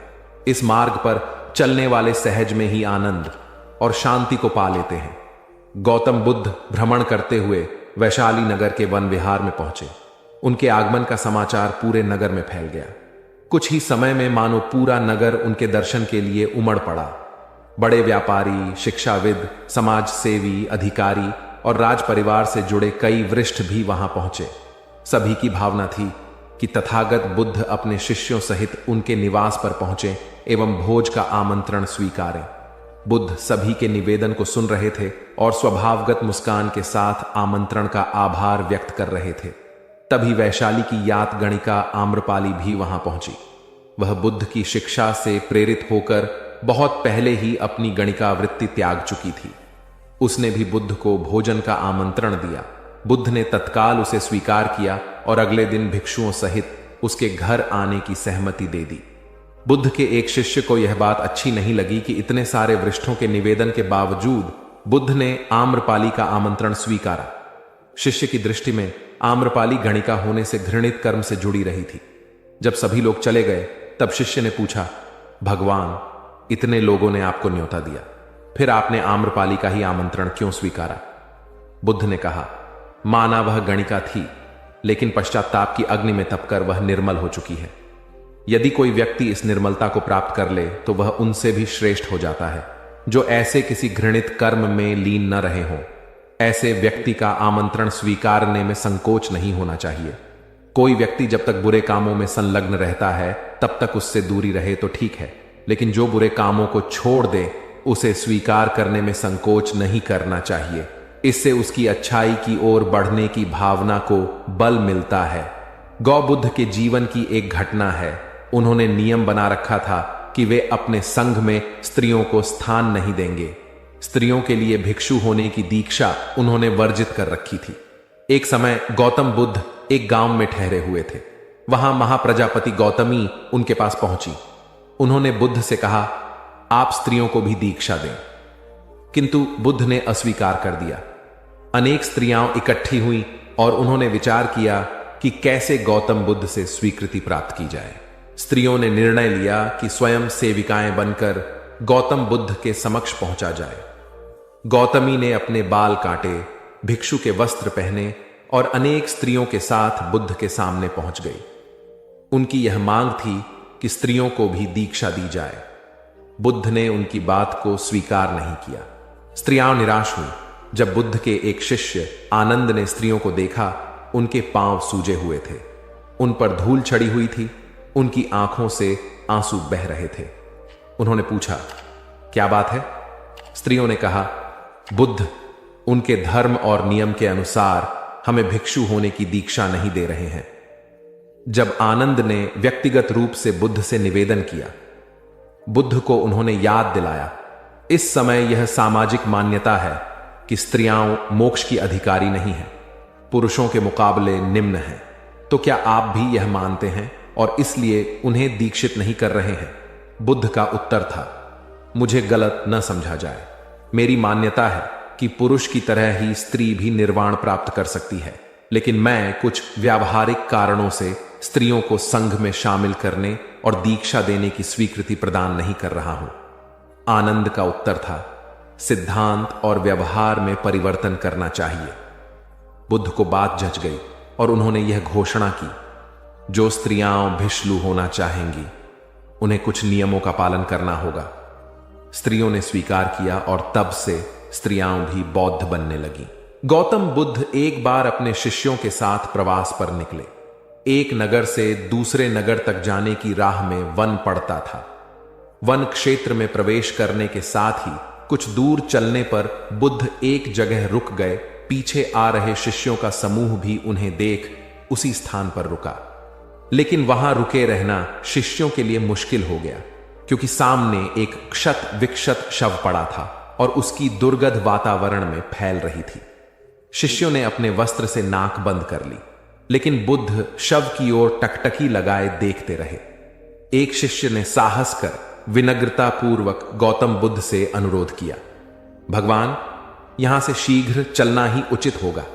यहां शव पड़ा है और बहुत दुर्गंध आ रही है। बुद्ध मुस्कुराए और शिष्यों की ओर उन्मुख होते हुए बोले, बताइए, इस सब में सौंदर्य दिखाई देता है। शिष्यों ने कहा, भगवान, यह कैसा प्रश्न है? सौंदर्य और शव में जीवन था तब तक सौंदर्य, अब तो सब समाप्त हो गया। बुद्ध ने शव की ओर इशारा करके बताया, देखो, जब कभी यह व्यक्ति जीवित रहा होगा, इसकी दंत पंक्तियां अद्वितीय रही होंगी। मृत्यु के बाद भी इसके दंत देखकर यही साबित होता है। वहां खड़े सभी शिष्यों ने दृष्टि डाली तो पाया बुद्ध सही कह रहे थे। तब शिष्यों को भान हुआ कि शव में भी अच्छाई हो सकती है। दरअसल सौंदर्य निर्जीव में भी नजर आ सकता है। केवल शर्त यह है कि दृष्टि बुद्ध के समान बुराई में भी अच्छाई देखने वाली होनी चाहिए। गुलाब की एक शाखा में फूल की तुलना में कांटे ही अधिक होते हैं, पर हम फूल चुनते हैं, कांटे नहीं। ठीक इसी तरह किसी में 100 बुराइयां नहीं, अच्छाई देखनी चाहिए। प्राचीन सियालकोट में एक बार बौद्धों का बहुत बड़ा भिक्षु संघ आया। इस संघ को एक ऐसे वेद पाठी ब्राह्मण के विषय में झांत हुआ जो इतना रूढ़िवादी था कि किसी अवैदिक पंडित की छाया भी स्वयं पर नहीं पड़ने देता था। उसे सुधारने का बीड़ा एक भिक्षु ने उठाया। अगले दिन वह अपना भिक्षा पात्र लेकर ब्राह्मण के घर पहुंच गया और पूछा, कुछ आहार पानी की सुविधा है? उसकी बात सुनकर घर के सभी लोग मौन रहे और उसकी ओर घृणा की दृष्टि से देखा। भिक्षु लौट आया। दूसरे दिन फिर गया और वही प्रश्न दोहराया। इस बार भी उसे चुप्पी और तिरस्कार का सामना करना पड़ा। वह पुनः लौट गया। एक दिन जब वह ब्राह्मण के घर पहुंचा तो ब्राह्मण वहां नहीं था। नित्य आने जाने से ब्राह्मणी का मन पसीज गया। वह बोली, मैं तो तुम्हें आहार पानी दे दूं, किंतु पंडित जी की नाराजगी के कारण विवश हूं। भिक्षु ने कहा, कोई बात नहीं बहन, मैं अपना काम करता हूं, तुम अपना काम करो। वापस लौटते हुए भिक्षु को ब्राह्मण मिल गया। उसने भिक्षु को खूब खरी खोटी सुनाई। तब भिक्षु ने कहा, इतने दिनों तक आपके घर से कुछ नहीं मिला, किंतु आज आपकी पत्नी ने नहीं दी है, अब किसी दिन हां भी मिल जाएगा। ब्राह्मण थोड़ा शांत हुआ और बोला, यह क्रम कब तक जारी रखोगे? भिक्षु ने उत्तर दिया, जब तक जीवित हूं। उसका धैर्य देख ब्राह्मण का अहंकार पिघल गया और उसने भिक्षु से क्षमा मांगी। वस्तुतः धैर्य व सहिष्णुता के बल पर बड़ी से बड़ी प्रतिकूलता को अनुकूलता में बदला जा सकता है। भगवान बुद्ध के प्रवचन सुनने के लिए एक व्यक्ति नियमित रूप से आता था। इस प्रकार उसे 1 माह हो चुका था, किंतु उसके जीवन पर कोई प्रभाव नहीं पड़ा। भगवान बुद्ध उपदेश में कहते थे कि धर्म पर चलो, अपने जीवन से राग द्वेष को दूर करो, काम क्रोध लोभ मोह और अहंकार से सदा दूर रहो। बुद्ध के उपदेशों से लोगों को बहुत शांति मिलती थी, किंतु उस व्यक्ति का मन अशांत रहता था। एक दिन उसने बुद्ध से जाकर कहा, हे प्रभु, मैं 1 माह से आपका उपदेश सुन रहा हूं, किंतु उसका तनिक भी असर मेरे आचरण पर नहीं पड़ा। मैं बहुत परेशान हूं, मुझे क्या करना चाहिए? बुद्ध उनकी बात सुनकर बोले, तुम कहां के रहने वाले हो? उसने कहा, श्रावस्ती का। बुद्ध ने अगला प्रश्न किया, वह यहां से कितनी दूर है? उसने अनुमान से बता दिया। बुद्ध ने पुनः जिज्ञासा प्रकट की, कितना समय लगता है? उस व्यक्ति ने हिसाब लगाकर बता दिया। बुद्ध ने कहा, अब बताओ कि क्या तुम यहां पर बैठे बैठे ही अपने घर पहुंच सकते हो? उसने कहा, यह कैसे हो सकता है? वहां पहुंचने के लिए तो चलना होगा। तब बुद्ध ने बड़े प्रेम से उसे समझाया, जैसे चलने पर ही पहुंचा जा सकता है, वैसे ही अच्छी बातों पर अमल करने से ही लाभ होता है। हे प्यारे, तुम मेरे ज्ञान के साथ अपने कर्म को जोड़ दो, तब तुमको उत्तम फल मिलेगा। उस व्यक्ति को अपनी गलती समझ में आ गई। उसने अपने जीवन में सुधार कर लिया, जिससे उसका जीवन सदाचारी बन गया। एक छोटी सी नदी थी, उसके दोनों किनारों पर लोग रहते थे। नदी के पानी से दोनों ओर के लोग अपना अपना काम चलाते थे और सुखमय जीवन बिताते थे। एक बार संयोग से पानी को लेकर दोनों पक्षों में तनातनी हो गई। वे एक दूसरे पर आरोप लगा रहे थे कि तुम ज्यादा पानी ले रहे हो। जब आपसी बातचीत में मामला नहीं निपटा तो वे मरने मारने पर उतारू हो गए। उनके पास जो भी हथियार थे उन्हें तत्काल निकाल लाए और एक दूसरे पर टूट पड़ने को आमादा हो गए। तभी किसी ने जाकर भगवान बुद्ध को सूचना दी। उन्होंने दोनों पक्षों के प्रतिनिधियों को बुलाया और तकरार का कारण पूछा। दोनों प्रतिनिधियों ने अपना अपना पक्ष रखा। बुद्ध ने दोनों की बातें सुनी और मुस्कुराकर कहा, तो तुम लोग क्या करोगे? दोनों प्रतिनिधियों ने आवेश में आकर कहा, हम खून की नदियां बहा देंगे। भगवान बुद्ध ने कहा, तो तुम्हें खून चाहिए? उन लोगों ने हतप्रभ होकर बुद्ध की ओर देखा, फिर बोले, नहीं, हमें पानी चाहिए। भगवान बुद्ध ने कहा, तो तुम्हें खून चाहिए? उन लोगों ने हतप्रभ होकर बुद्ध की ओर देखा, फिर बोले, नहीं, हमें पानी चाहिए। तब सहज भाव से बुद्ध ने कहा, खून बहाकर खून मिलेगा, पानी कैसे पाओगे? कुछ ठहर कर आगे बुद्ध बोले, याद रखो, हिंसा हिंसा को बढ़ाती है, बैर बैर को बढ़ाता है। नदी से ही सीख लो कि वह किसी से लड़ती नहीं, वह निश्चल भाव से अपने जल का सभी के लिए दान करती है। बुद्ध के शब्दों ने जादू जैसा काम किया और दोनों पक्षों की समस्या का सहज रूप से समाधान हो गया। दोनों पक्ष मिल बांटकर पानी का उपयोग करने लगे। कुल बुद्ध एक दिन वैशाली में प्रवचन दे रहे थे। विशाल जन समूह उन्हें अत्यंत शांति और तन्मयता से सुन रहा था। कहीं कोई शोर नहीं था, मात्र बुद्ध की वाणी गूंज रही थी। बुद्ध के शिष्यों के साथ उपस्थित लोग बुद्ध के अमृत वचनों का पान पूर्ण एकाग्रता से कर रहे थे। तभी उस शांत वातावरण में खलल उत्पन्न करती एक व्यक्ति की जोरदार आवाज आई, आज मुझे सभा में बैठने की अनुमति क्यों नहीं दी गई? बुद्ध उस व्यक्ति का चिल्लाना सुनकर भी मौन रहे। उस व्यक्ति ने पुनः चिल्लाकर यही प्रश्न पूछा। बुद्ध ने नेत्र बंद कर लिए। उनका एक शिष्य बोल उठा, भगवान, बाहर खड़े अपने इस शिष्य को अंदर आने की अनुमति दीजिए। बुद्ध ने नेत्र खोलकर कहा, नहीं, यह अस्पृश्य है। शिष्यगण बुद्ध के मुंह से अस्पृश्य शब्द सुनकर विस्मित हुए और उन्होंने पूछा, वह अस्पृश्य क्यों? कैसे? भगवान, आपके धर्म में तो जात पात का भेद नहीं है। बुद्ध बोले, आज यह क्रोध में आया है। क्रोध से जीवन की एकता भंग होती है। क्रोध ही मानसिक हिंसा करता है। किसी भी कारण से क्रोध करने वाला अस्पृश्य है। उसे कुछ देर तक स्मरण कर लेना चाहिए कि अहिंसा परम धर्म है। कथा का उपदेश यह है कि क्रोध एक असात्विक भाव है जो कर्ता और भोक्ता दोनों के लिए हानिकारक होता है। अतः इससे बचते हुए शांति से विचारने व कार्य करने की प्रवृत्ति अपनानी चाहिए। शांत मन और मस्तिष्क ही विवेकपूर्ण निर्णय लेने में सक्षम होते हैं। बौद्ध संघ के एक भिक्षु को कोई गंभीर रोग हो गया। उसकी हालत इतनी खराब हो गई कि वह चल फिर भी नहीं सकता था और मल मूत्र में लिपटा पड़ा रहता था।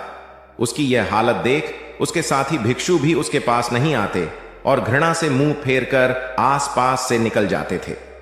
कुछ दिनों बाद बुद्ध को यह बात पता चली तो वे तत्काल अपने प्रिय शिष्य आनंद के साथ उस भिक्षु के पास पहुंचे। उसकी दयनीय दशा से उन्हें घोर कष्ट हुआ। उन्होंने भिक्षु से पूछा, तुम्हें कौन सा रोग हुआ है? भिक्षु बोला, भगवान, मुझे पेट की बीमारी है। बुद्ध ने स्नेह से उसके सिर पर हाथ फेरते हुए प्रश्न किया, क्या तुम्हारी परिचर्या करने वाला कोई नहीं है? भिक्षु की ना सुनते ही बुद्ध ने आनंद से कहा, पानी लेकर आओ, हम लोग पहले इसका शरीर स्वच्छ करेंगे। आनंद पानी लेकर आए। फिर बुद्ध ने भिक्षु के शरीर पर पानी डाला और आनंद ने उसके मल मूत्र को साफ किया। अच्छी तरह धो पोंछकर बुद्ध ने भिक्षु के सिर को पकड़ा और आनंद ने पैरों को। इस प्रकार उसे उठाकर चारपाई पर लिटा दिया। फिर बुद्ध ने सारे भिक्षुओं को एकत्रित कर उन्हें समझाया, भिक्षुओं, तुम्हारे माता नहीं, पिता नहीं, भाई नहीं, बहन नहीं जो तुम्हारी सेवा करेंगे। यदि तुम परस्पर एक दूसरे की सेवा और देखभाल नहीं करोगे तो फिर कौन करेगा? याद रखो, जो रोगी की सेवा करता है वह ईश्वर की सेवा करता है। दीनहीन के प्रति करुणा व सेवा का भाव इस जगत को बुद्ध का सबसे बड़ा संदेश है जो प्रत्येक देश, काल, परिस्थिति में प्रासंगिक है। गौतम सिद्धार्थ बुद्धत्व प्राप्त करके महात्मा बुद्ध बन गए। सत्य, अहिंसा और दया की मूर्ति बुद्ध अपने शिष्यों के साथ एक गांव में पहुंचे। कुछ अज्ञानी लोग उनके विरोधी थे। वे बुद्ध को अपशब्द कहने लगे। बुद्ध के शिष्यों को बहुत बुरा लगा, मगर बुद्ध ने उन्हें समझाया, ये लोग तो केवल अपशब्द ही कह रहे हैं। अगर ये पत्थर भी मार रहे होते तो भी मैं कहता कि मारने दो। मैं जानता हूं कि ये लोग कुछ कहना चाहते हैं, लेकिन क्रोध के मारे वह कह नहीं पा रहे हैं। 10 साल पहले यदि यही लोग मुझे गाली देते तो मैं इन्हें भी गाली देता, लेकिन अब तो लेन देन से मुक्ति मिल चुकी है। क्रोध से अपशब्द निकलते हैं। यहां तो क्रोध भवन कब का ढह चुका है। अपशब्द कहने वाले बड़ी मुश्किल में पड़ गए। तभी बुद्ध ने अपने शिष्यों से पूछा, इस गांव में कुछ लोग अपशब्द कह रहे हैं, इन्हें बताओ कि वहां के लोग फल और मिठाइयां लेकर आए थे। बुद्ध ने पूछा, फिर मैंने क्या किया था? शिष्यों ने बताया, आपने सारे फल और मिठाइयां यह कहकर वापस कर दी कि अब लेने वाला विदा हो चुका है, इन्हें वापस ले जाओ। आपने कहा था कि 10 साल पहले आते तो मैं सारे उपहार ले लेता। बुद्ध ने पूछा, फिर उन लोगों ने मिठाइयों का क्या किया होगा? शिष्यों ने बताया, गांव में बांट दी होगी। बुद्ध बोले, उन लोगों ने मिठाइयां गांव में बांट दी, लेकिन मैं उन लोगों से कहूंगा कि अपशब्द में न बांटें। बुद्ध फिर बोले, ये लोग अपशब्दों के थाल सजाकर लाए हैं, लेकिन ये गलत आदमी के पास आ गए हैं। ये मुझसे क्रोध नहीं करवा सकते। ठीक खूंटी की तरह जो किसी को नहीं टांगती, लोग उस पर वस्त्र टांग देते हैं। एक बार जैतवन के सभी ग्रामवासी भगवान बुद्ध के दर्शन करने और उपदेश सुनने के लिए एकत्र हुए। उस समय महाकश्यप, मौदगल्यायन, सारिपुत्र, चुंद और देवदत्त जैसे प्रबुद्ध जन बुद्ध के साथ धर्म विषय गंभीर चर्चा में तन्मय थे। ग्रामवासी थोड़ा ठिठक कर खड़े हो गए, क्योंकि इतने ज्ञानी जनों के बीच उन सभी को असहज सा महसूस हो रहा था। कुछ देर बाद बुद्ध की दृष्टि इन ग्रामवासियों पर पड़ी। उन्होंने तुरंत धर्म चर्चा रोक दी। प्रबुद्ध जन बुद्ध के इस व्यवहार पर चकित हो उठे और प्रश्नात्मक दृष्टि से उनको और देखा।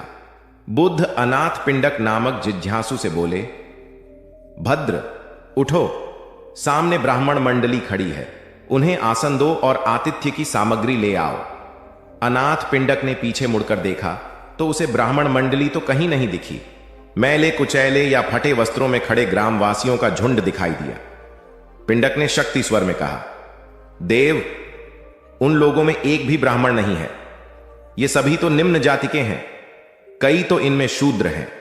बुद्ध गंभीर होकर बोले, पिंडक, जो व्यक्ति सदा श्रद्धावान है वह ब्राह्मण ही है, ये लोग प्रयोजन के लिए भावयुक्त होकर आए हैं, इसलिए इस समय तो ये ब्राह्मण ही हैं। अत तुम इनका समुचित सत्कार करो। कथा का इंगित यह है कि व्यक्ति जन्म से नहीं, कर्म से ब्राह्मण होता है। जो सद्गुणी हो और सत्कर्मी हो वे शूद्र जाति में जन्मने के बावजूद ब्राह्मण हैं तथा उसी रूप में उनका आदर किया जाना चाहिए। यदि जीवन का संतुलन बिगड़ा और थकान आई तो समझ लीजिए कि बीमारी आई, और यदि वापस ऊर्जा अर्जित करने के लिए विश्राम किया जा रहा है तो ऐसी थकान वरदान भी साबित हो सकती है। इन दिनों जिस तरह की हमारी जीवन शैली है इसमें असंतुलन बहुत अधिक है। सुबह उठने से लेकर रात को सोने तक शरीर की कुछ नियमित क्रियाएं हैं, आदमी उसे भूल गया है। गौतम बुद्ध बहुत काम करते पर कभी थकते नहीं थे। आज भी कई साधु संत उतना ही परिश्रम कर रहे हैं जितना एक कॉर्पोरेट जगत का सफल व्यक्ति करता है, और जब वे रात को सोते हैं तो पूरी बेफिक्री के साथ। बुद्ध से उनके शिष्यों ने एक बार पूछा था, आप थकते नहीं? बुद्ध का उत्तर था, जब मैं कुछ करता ही नहीं तो थकूंगा कैसे? बात सुनने में अजीब लगती है लेकिन है बड़ी गहरी। अध्यात्म ने इसे साक्षी भाव कहा है, स्वयं को करते हुए देखना। यह वह स्थिति होती है जब तन सक्रिय और मन विश्राम की मुद्रा में होता है। आज ज्यादातर लोग असमय, अकारण थक जाते हैं, जिसका एक बड़ा कारण असंतुलित जीवन है। एक होता है थकान को महसूस करना और दूसरा है स्वाभाविक थकान। जिस समय आपकी रुचियों, इच्छाओं और मूल स्वभाव में धीमापन आने लगे, अकारण चिड़चिड़ाहट हो जाए, समझ लें कि यह थकान बीमारी है। इसलिए प्रतिदिन योग, प्राणायाम और ध्यान करें। ये क्रियाएं अपने आप में एक विश्राम है, करने वाला कोई और है, हम तो महज उसके हाथों की कठपुतली हैं। यह मनोभाव भी थकान को मिटाएगा। क्या दिक्कत है ऐसा सोच लेने में? महात्मा बुद्ध ज्ञान प्राप्ति के लिए घोर तप में लगे थे। उन्होंने शरीर को काफी कष्ट दिया, यात्राएं की, घने जंगलों में कठिन साधना की, पर आत्मज्ञान की प्राप्ति नहीं हुई। निराश हो बुद्ध सोचने लगे, मैंने अभी तक कुछ भी प्राप्त नहीं किया, अब आगे क्या कर पाऊंगा? निराशा, अविश्वास के इन नकारात्मक भावों ने उन्हें क्षुब्ध कर दिया। कुछ ही क्षणों के बाद उन्हें प्यास लगी। वे थोड़ी दूर स्थित एक झील तक पहुंचे। वहां उन्होंने एक दृश्य देखा कि एक नन्ही सी गिलहरी के 2 बच्चे झील में डूब गए। पहले तो वह गिलहरी जड़वत बैठी रही, फिर कुछ देर बाद उठकर झील के पास गई, अपना सारा शरीर झील के पानी में भिगोया और फिर बाहर आकर पानी झाड़ने लगी। ऐसा वह बार बार करने लगी। बुद्ध सोचने लगे कि इस गिलहरी का प्रयास कितना मूर्खतापूर्ण है। क्या कभी यह इस झील को सुखा सकेगी? किंतु गिलहरी का यह क्रम लगातार जारी था। बुद्ध को लगा मानो गिलहरी कह रही हो कि यह झील कभी खाली होगी या नहीं, यह मैं नहीं जानती, किंतु मैं अपना प्रयास नहीं छोड़ूंगी। अतः उस छोटी सी गिलहरी ने भगवान बुद्ध को अपने लक्ष्य मार्ग से विचलित होने से बचा लिया। वे सोचने लगे कि जब यह नन्ही गिलहरी अपने लघु सामर्थ्य से झील को सुखा देने के लिए दृढ़ संकल्पित है तो मुझ में क्या कमी है?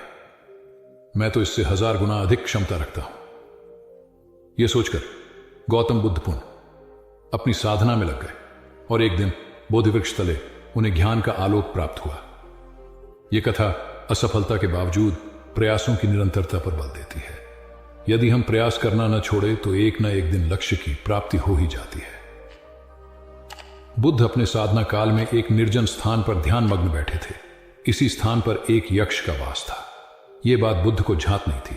वे तो वहां पहुंचे और शांत वातावरण देखकर ध्यान मग्न हो गए। उस समय यक्ष वहां पर नहीं था। रात होने पर जब वह आया तो उस स्थान पर एक अनजान व्यक्ति को देखकर आग बबूला हो गया। बड़े जोर से वह दहाड़ा, किंतु बुद्ध का ध्यान भंग नहीं हुआ। यक्ष ने उन्हें हाथी का रूप धारण कर डराना चाहा, किंतु बुद्ध यथावत ध्यान मग्न बैठे रहे। उसने बुद्ध को डराने के लिए क्रमशः शेर, चीता, बाघ आदि का रूप धारण किया, किंतु बुद्ध अविचलित ही बने रहे। अंत में उसने भयंकर विषधर का रूप धारण कर उनके पैर के अंगूठे को ढंस लिया, किंतु बुद्ध पर उसके विष का भी कोई असर नहीं हुआ। वे अब भी अप्रभावित रहे। विषधर उनके शरीर पर चढ़ गया और उनके गले से लिपटकर उन्हें जोरों से काट लिया, लेकिन इतने प्रयासों के बावजूद भी बुद्ध की साधना को भंग नहीं कर पाया। थक हार कर नीचे उतर आया और उनसे कुछ कदमों की दूरी पर लेटकर अपनी थकान उतारने लगा। ध्यान पूर्ण होने पर बुद्ध ने उसकी तरफ देखा और उसे बहुत स्नेह से दुलारा। उनका निश्चल प्रेम देखकर सर्प का विष अमृत बन गया। और यक्ष ने श्रद्धापूर्वक बुद्ध को नमन किया। कहानी का सार यह है कि मन की कलुषता पर एकाग्रता, स्नेह और संभव से ही विजय प्राप्त की जा सकती है। बौद्ध भिक्षु बोधि धर्म भ्रमण करते हुए एक गांव में पहुंचे। लोग उनका बहुत आदर करते थे। बोधि धर्म व उनके शिष्यों का ग्रामीणों ने हार्दिक सत्कार किया और फिर उनके पवित्र वचनों को सुनने के लिए उनके आसपास एकत्रित हो गए। बोधि धर्म लोगों को धर्म और आचरण विषयक अच्छी बातें सरल भाषा में समझाने लगे। तभी वहां एक व्यक्ति आया और बोधि धर्म को अपशब्द कहने लगा। उपस्थित जनसमूह ने उसे रोकने का बहुत प्रयास किया, किंतु वह नहीं माना तथा अनवरत बोधि धर्म को बुरा भला कहता रहा। लोगों ने कहा कि महाराज, ये व्यक्ति कितना उद्दंड है, निरर्थक ही आपको अपशब्द कह रहा है। बोधि धर्म उस व्यक्ति के इस आचरण पर कदापि क्रोधित नहीं हुए और लोगों से बोले कि यह भविष्य में मेरा सबसे बड़ा भक्त बनने वाला है। लोगों ने पूछा कि कैसे?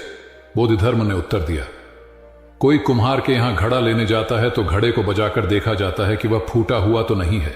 जब 1-2 रुपए के घड़े को कोई इतनी परख कर सकता है तो भला जिसे गुरु मानना है उसे 10-20 गालियां दिए बगैर कैसे पहचानेगा? पहले वह परीक्षा लेगा कि गुरु में धैर्य, आक्रोश व समता भाव कितना है। यह जानने के बाद ही तो वह गुरु को स्वीकारेगा। इसलिए यह व्यक्ति मुझे निरर्थक ही अपशब्द नहीं कह रहा है और आगे चलकर वास्तव में वह व्यक्ति बोधि धर्म का सबसे बड़ा भक्त बना। किसी को शिक्षा देने से पूर्व स्वयं का आचरण भी तदनुरूप होना चाहिए, तभी गुरु का महान पद मिलता है। वस्तुतः गुरु की गुरुता तभी स्वीकारी जाती है जबकि उसमें सदाचरण के सभी लक्षण मौजूद हों। महात्मा गौतम बुद्ध के श्रावस्ती में प्रवचन चल रहे थे। प्रवचन में नित्य ही बड़ी संख्या में लोग आते और विविध महत्वपूर्ण व गंभीर विषयों पर बुद्ध से ज्ञान ग्रहण करते। बुद्ध का शिष्य वर्ग भी काफी विशाल था, जो प्रवचन स्थल की व्यवस्था संभालता और बुद्ध की सेवा में सदैव तत्पर रहता।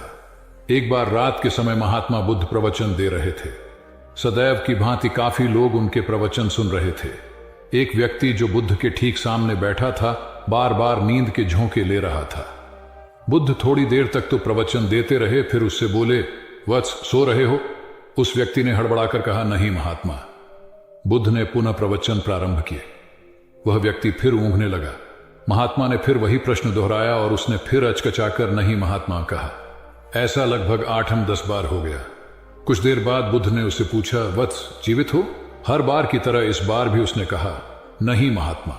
यह सुनकर उपस्थित श्रोताओं में हंसी की लहर दौड़ गई और वह व्यक्ति पूर्णतः चैतन्य हो गया। तब बुद्ध गंभीर होकर बोले, वत्स, निद्रा में तुम्हारे मुख से सही उत्तर मिल ही गया। जो निद्रा में है वह मृतक समान ही है। महात्मा बुद्ध का संकेत था कि गुरु से ज्ञान ग्रहण करते वक्त सजगता अत्यंत आवश्यक है। गाफिल रहने की स्थिति में ज्ञान की प्राप्ति पूर्ण नहीं होती और अधकचरा ज्ञान सदैव खतरनाक साबित होता है। कथा सिद्धार्थ के जीवन के उस दौर की है जब वे बुद्धत्व को प्राप्त नहीं हुए थे और निरंजना नदी के तटीय वनों में वृक्ष के नीचे ध्यान करते थे। सिद्धार्थ प्रतिदिन ध्यान करने के बाद पास के किसी गांव में चले जाते और भिक्षा मांगकर लौट आते। कुछ दिनों के बाद उन्होंने भिक्षाटन पर जाना बंद कर दिया, क्योंकि एक गांव के प्रधान की छोटी बेटी सुजाता उनके लिए नित्य भोजन लाने लगी। सिद्धार्थ को वह बड़े स्नेह से भोजन कराती थी। कुछ दिनों बाद उसी गांव का एक चरवाहा भी सिद्धार्थ से प्रभावित होकर उनके पास आने लगा। उसका नाम स्वस्ति था। एक दिन स्वस्ति से सिद्धार्थ बातें कर रहे थे कि सुजाता भोजन लेकर आई। जैसे ही सिद्धार्थ ने भोजन करना शुरू किया, उन्होंने बातचीत बंद कर दी। जितनी देर तक वे भोजन करते रहे, बिल्कुल चुप रहे और वहां सन्नाटा छाया रहा। स्वस्ति को हैरानी हुई। उसने सिद्धार्थ के भोजन करने के उपरांत उनसे पूछा, गुरुदेव, आप मेरे आने के बाद निरंतर वार्तालाप करते रहे, किंतु भोजन के समय एक शब्द भी नहीं बोले। इसका क्या कारण है? सिद्धार्थ बोले, भोजन का निर्माण बड़ी कठिनाई से होता है।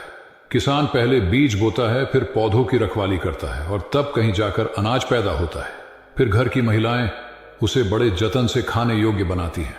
इतनी कठिनाई से तैयार भोजन का पूरा आनंद तभी संभव है जब हम पूर्णतः मौन हों। भोजन के दौरान मैं मौन रहकर उसका पूरा स्वाद लेता हूं। वस्तुतः शांति से किया गया भोजन न केवल शारीरिक भूख को तृप्त करता है, बल्कि मानसिक आनंद और सात्विक ऊर्जा भी देता है। सम्राट अशोक संपूर्ण भारत को अपने राज्य में मिलाना चाहते थे, पर कलिंग के युद्ध में हुए रक्तपात को देखकर उन्हें अत्यधिक दुख पहुंचा। उनकी महत्वाकांक्षा ने जो तबाही मचाई थी उसे देखकर उन्हें खुद पर ग्लानि हुई। उन्होंने देखा कि लोग दर्द से कराह रहे थे। यह सब विनाश केवल उनकी महत्वाकांक्षा से हुआ था। यह सब देखकर अशोक के मन में विनाश का पथ छोड़कर नेकी के रास्ते पर चलने का विचार जगा। अशोक की राजधानी पाटलिपुत्र थी। पाटलिपुत्र अब पटना के रूप में जाना जाता है। पटना से गया भी अधिक दूर नहीं है, जहां बोधि वृक्ष के नीचे महात्मा बुद्ध को ज्ञान प्राप्त हुआ था। बुद्ध के अष्टप्रद मार्ग, शांति और दया के संदेश ने अशोक के दिलो दिमाग में इतनी उथल पुथल पैदा कर दिया कि उन्होंने उस मार्ग को अपनाने का फैसला किया। इस पथ पर चलने से उन्होंने इतिहास में अपनी अमिट छाप छोड़ी। अशोक ने अपने पुत्र को सिलोन, अब श्रीलंका, और अन्य कई लोगों को सुदूर क्षेत्रों में दूत बनाकर भेजा। एक निर्दयी महत्वाकांक्षा एक ऐसे पवित्र उद्देश्य में बदल चुकी थी जिसमें कुछ अच्छा कर गुजरने की, करुणा और प्रेम के संदेश को चारों ओर फैलाने की इच्छा थी। करुणा केवल दया भावना मात्र नहीं है, यह आपके अंदर दूसरों की मदद करने की तीव्र इच्छा पैदा करती है। इसी भावना ने बुद्ध को भगवान और अशोक को महान बनाया। तथागत बुद्ध उन दिनों मगध प्रवास पर थे। साथ में शिष्यों का बड़ा समूह भी था। प्रतिदिन बुद्ध के प्रवचन होते, जिनका लाभ लेने के लिए बड़ी संख्या में लोग आते। इन लोगों में साधारण जन के साथ विशिष्ट हस्तियां भी शामिल रहती थी। हालांकि बुद्ध सभी के प्रति समान रूप से प्रेम व आत्मीयता का व्यवहार रखते थे। इन लोगों में नगर सेठ का पुत्र भी था, जो बड़े ध्यान से बुद्ध के प्रवचन सुनता था। वह नित्य ही बुद्ध के शिष्यों के समक्ष बुद्ध की तारीफों के पुल बांधता और धन्य धन्य भाव से घर जाता। एक दिन प्रवचन समाप्त होने के बाद उसने किसी शिष्य से कहकर बुद्ध से मिलने की हार्दिक इच्छा प्रकट की। जब उसे बुद्ध के सामने ले जाया गया तो उसने उन्हें साष्टांग प्रणाम कर कहा, भगवान, आप जैसा तपस्वी और ज्ञानी व्यक्ति पहले न कभी हुआ था और न भविष्य में होगा।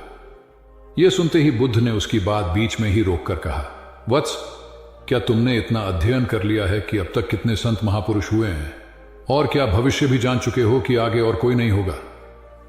युवक लज्जित भाव से चुप खड़ा रहा, क्योंकि इस बात का उसके पास कोई जवाब नहीं था। बुद्ध ने अपनी बात समाप्त करते हुए उसे सीख दी, सदैव अपनी आंखें खुली रखो। जो जैसा है उसे वैसा ही महत्व दो। किसी से उसकी तुलना मत करो।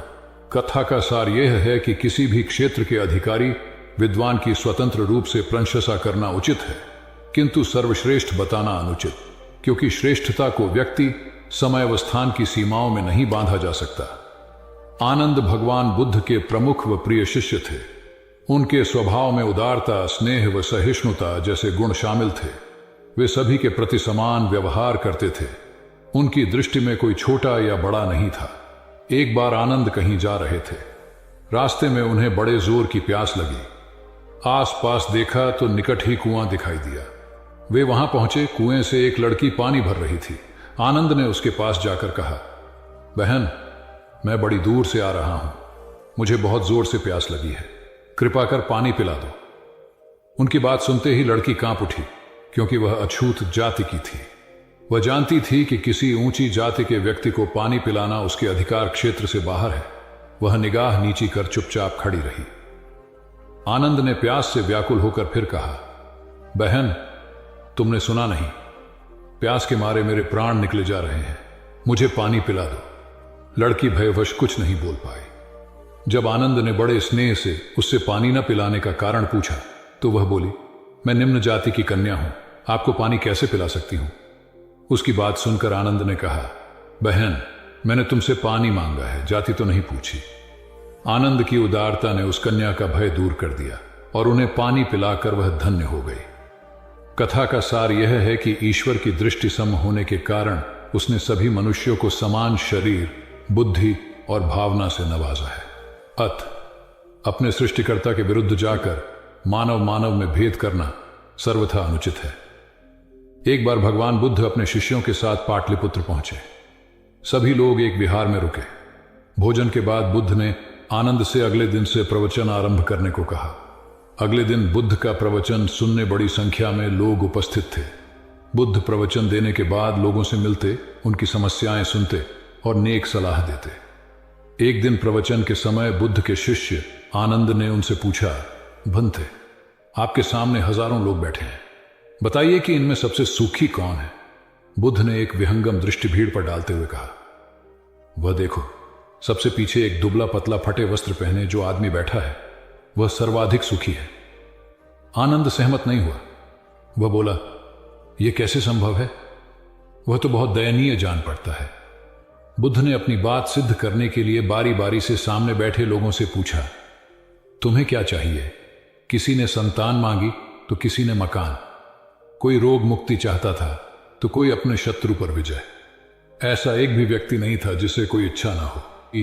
अंत में बुद्ध ने उस फटेहाल आदमी को बुलाकर पूछा, तुम्हें क्या चाहिए? उसने हाथ जोड़कर जवाब दिया, कुछ नहीं। यदि ईश्वर को मुझे कुछ देना ही है तो बस इतना कर दें कि मेरे अंदर कभी कोई चाह पैदा ना हो। मैं ऐसे ही स्वयं को सबसे बड़ा सुखी मानता हूं। उसकी बात सुनकर आनंद से बुद्ध ने कहा, आनंद, जहां चाह है वहां सुख नहीं हो सकता। आनंद ने बुद्ध की इस शिक्षा को सदा के लिए गांठ बांध लिया। सार यह है कि लालसा से लोभ बढ़ता है जो असंतोष का जनक होता है। यदि सही अर्थों में सुख पाना है तो किसी लालसा की बजाय उपलब्ध स्थितियों में संतुष्ट रहना चाहिए। गौतम।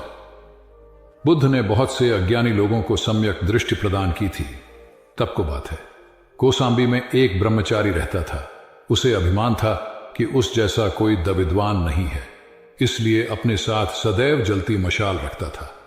गौतम बुद्ध ने देखा तो उसे पूछा, अरे ये मशाल लिए क्यों घूमते हो? ब्रह्मचारी ने उत्तर दिया, सभी प्राणी अंधकार और अज्ञान में पथक श्रेष्ठ हैं, उन्हें रास्ता दिखाने के लिए मशाल लिए घूमता हूं। तथागत ने पूछा, क्या तुम्हें 4 प्रकार की विद्याओं, शब्द विद्या, नक्षत्र विद्या, राज विद्या व युद्ध विद्या का पूर्ण ज्ञान है? ब्रह्मचारी ने अपनी अनभिज्ञता प्रकट करते हुए मशाल फेंक कर तथागत के चरणों में मस्तक झुका दिया। उसका ज्ञान गर्व चूर हो गया। जो दूसरों को मूर्ख समझकर उनसे घृणा करता है, वो उस व्यक्ति की तरह है जो स्वयं अंधा होकर दूसरों को मशाल दिखाता घूमता है। अहंकारी कभी विवेकवान नहीं हो सकता और बिना विवेक के सत असत का ज्ञान नहीं हो सकता। अंततः ऐसे विवेकांत व्यक्ति को जीवन में कोई उपलब्धि प्राप्त नहीं होती, हताशा ही हाथ लगती है। काशाय वस्त्र पहन लिए। उसने सुना, आप एकाहारी हो गए हैं, वह भी एकाहारी हो गई। आपने उत्तम पलंग पर सोना त्याग दिया है तो इसने भी त्याग दिया। आपने माला का त्याग किया, गंध का त्याग किया तो इसने भी वह सब त्याग दिया। मायके वाले इसे संदेश भेजते हैं, वे इसे ले जाना चाहते हैं, लेकिन यह यहीं रहती है, इसी कक्ष में। यह गुण की मूर्ति है। राजा स्नेह से अपनी बहू को देखते रहे। अचानक तथागत उठे, उस कक्ष से बाहर चले गए। शाक्य मुनि ने शिष्यों को शांत रहने को कहा था, लेकिन वे स्वयं उस कक्ष से बाहर चले गए। मैं हमेशा सोचता हूं उस पल क्या हुआ होगा, उनके मन के भीतर कैसे कैसे विचार उठते होंगे। क्या संबोधि एक लघु क्षण होता है या दीर्घ क्षण? क्या संबोधि एक अनंत अभ्यास है? क्या संयम उसका गरुड़यान है? धम्मपद का 13वां श्लोक बार बार याद आता है। यथागारम दुचेन बुट्टी समति विभजती एवं अभावितम चित्तम राघो समति विभजती। घर की छत मजबूत ना हो, सही तरह से उसे घास फूस से ढका ना गया हो, तो बरसात के दिनों में उसमें से पानी रिसता है, घर भर में फैल जाता है। उसी तरह ध्यान और एकाग्रता हमारे व्यक्तित्व की छत है। एक दिन एक व्यक्ति बुद्ध के पास पहुंचा। वह बहुत अधिक तनाव में था। अनेक प्रश्न उसके दिमाग में घूम घूम कर उसे परेशान कर रहे थे, जैसे आत्मा क्या है, आदमी मृत्यु के बाद कहां जाता है, सृष्टि का निर्माता कौन है, स्वर्ग नरक की अवधारणा कहां तक सच है और ईश्वर है या नहीं। उसे इन प्रश्नों के उत्तर नहीं मिल रहे थे। जब वह बुद्ध के पास पहुंचा तो उसने देखा कि बुद्ध को कई लोग घेर कर बैठे हैं। बुद्ध उन सभी के प्रश्नों व जिज्ञासाओं का समाधान अत्यंत सहज भाव से कर रहे हैं। काफी देर तक यह क्रम चलता रहा, किंतु बुद्ध धैर्यपूर्वक हर एक को संतुष्ट करते रहे। बेचारा व्यक्ति वहां का हाल देखकर परेशान हो गया। उसने सोचा कि इन्हें दुनियादारी के मामलों में पड़ने से क्या लाभ, अपना भगवत भजन करें और बुनियादी समस्याओं से ग्रस्त इन लोगों को भगाए। किंतु बुद्ध का व्यवहार देखकर तो ऐसा लग रहा था मानो इन लोगों का दुख उनका अपना दुख है। आखिर उस व्यक्ति ने पूछ ही लिया, महाराज, आपको इन सांसारिक बातों से क्या लेना देना? बुद्ध बोले, मैं ज्ञानी नहीं हूं और इंसान हूं। वैसे भी वह ज्ञान किस काम का जो इतना घमंडी और आत्म केंद्रित हो कि अपने अतिरिक्त दूसरे की चिंता ही न कर सके। ऐसा ज्ञान तो अज्ञान से भी बुरा है।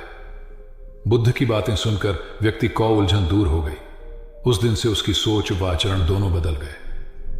कथा का सार यह है कि ज्ञान तभी सार्थक होता है जब वह लोक कल्याण में संलग्न हो।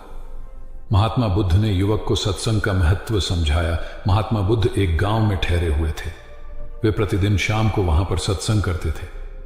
भक्तों की भीड़ होती थी क्योंकि उनके प्रवचनों से जीवन को सही दिशा बोध प्राप्त होता था। बुद्ध की वाणी में गजब का जादू था। तब बुद्ध ने उसे समझाया, यदि इसी तरह उसे पानी में निरंतर डालते रहोगे तो कुछ ही दिनों में ये छेद फूलकर बंद हो जाएंगे और टोकरी में पानी भर पाओगे। इसी प्रकार जो निरंतर सत्संग करते हैं उनका मन एक दिन अवश्य निर्मल हो जाता है। अवगुणों के छिद्र भरने लगते हैं और गुणों का जल भरने लगता है।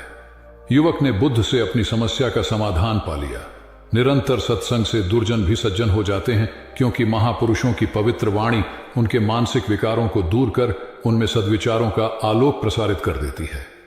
एक आदमी को बुद्ध ने सुझाव दिया कि दूर से पानी लाते हो, क्यों नहीं अपने घर के पास एक कुआं खोद लेते? हमेशा के लिए पानी की समस्या से छुटकारा मिल जाएगा।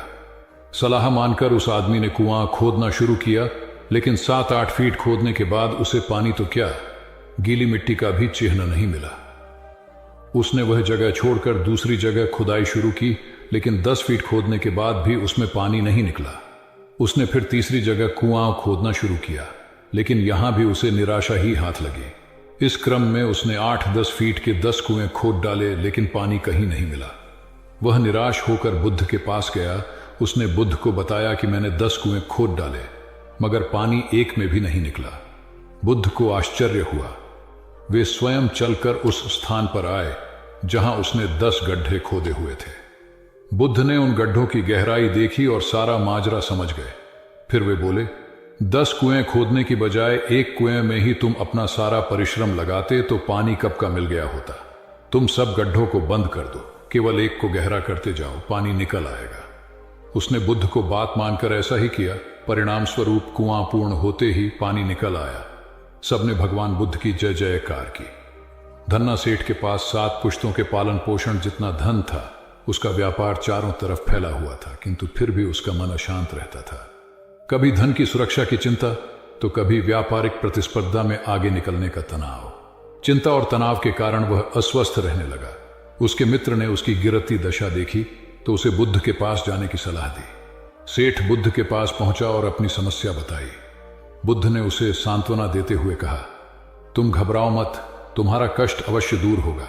बस तुम यहां कुछ दिन रहकर प्रभु का ध्यान किया करो।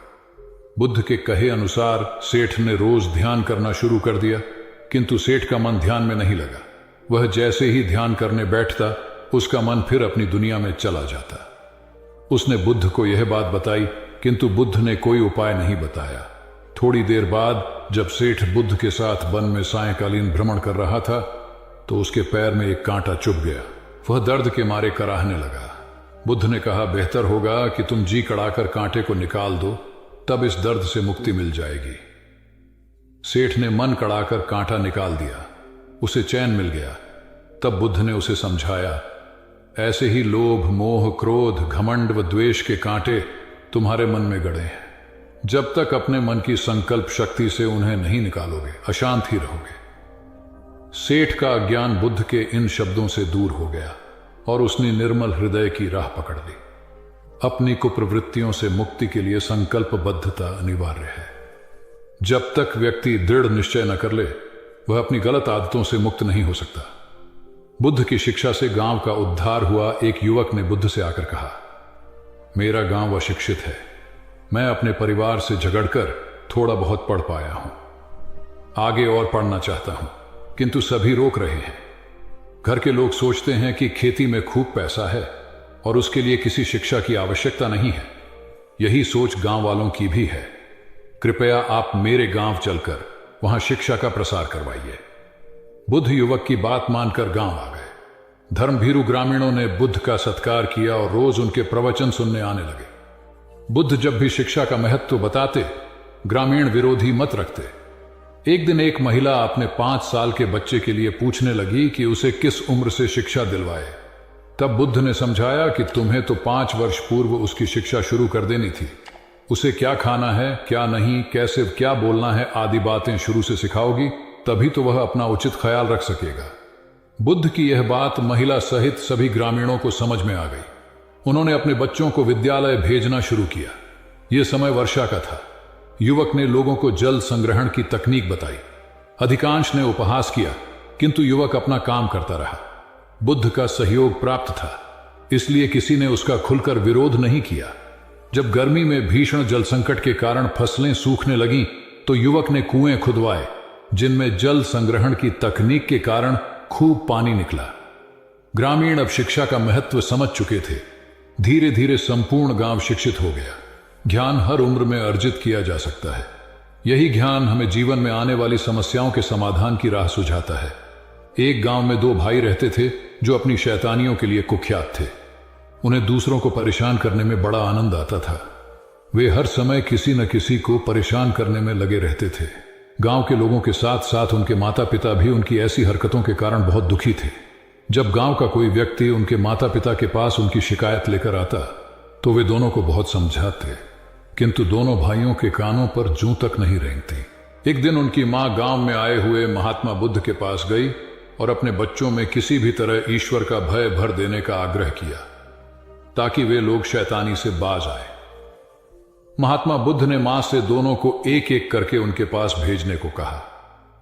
मां ने अपने पहले लड़के को महात्मा बुद्ध के पास भेजा। वह जाकर महात्मा बुद्ध के पास बैठ गया। महात्मा बुद्ध ने उससे पूछा, ईश्वर कहां है? लड़के की कुछ समझ में नहीं आया और उसने कोई उत्तर नहीं दिया। तब महात्मा बुद्ध ने दोबारा यही सवाल कड़क कर पूछा, तो डर के मारे लड़का वहां से तेजी से भागा और भागते हुए अपने भाई के पास जा पहुंचा तथा बोला, भाई, तुम्हें पता है ईश्वर खो गया है और सब लोग इसके लिए हमें ही जिम्मेदार समझ रहे हैं। छोटा भाई भी इतना बड़ा आरोप सुनकर डर गया और उस दिन से दोनों ने शैतानी करना छोड़ दिया। कथा का सार यह है कि जब सीधे मार्ग से सुधार की राह न मिले, तो टेढ़े मार्ग का सहारा लेना ही सर्वथा उचित है। सेठ ने बुद्ध से जाना सच्चा संपन्न होना। एक सेठ निसंतान था। अपार संपत्ति का मालिक होने के बावजूद सेठ का लोभ बरकरार था। संतान न होने का दुख उसे बहुत था और इस कारण वह न जाने कितने फकीर, बाबा और पंडितों के दर पर माथा टेक चुका था, किंतु नतीजा शून्य रहा। एक बार सेठ के नगर में बुद्ध का आगमन हुआ।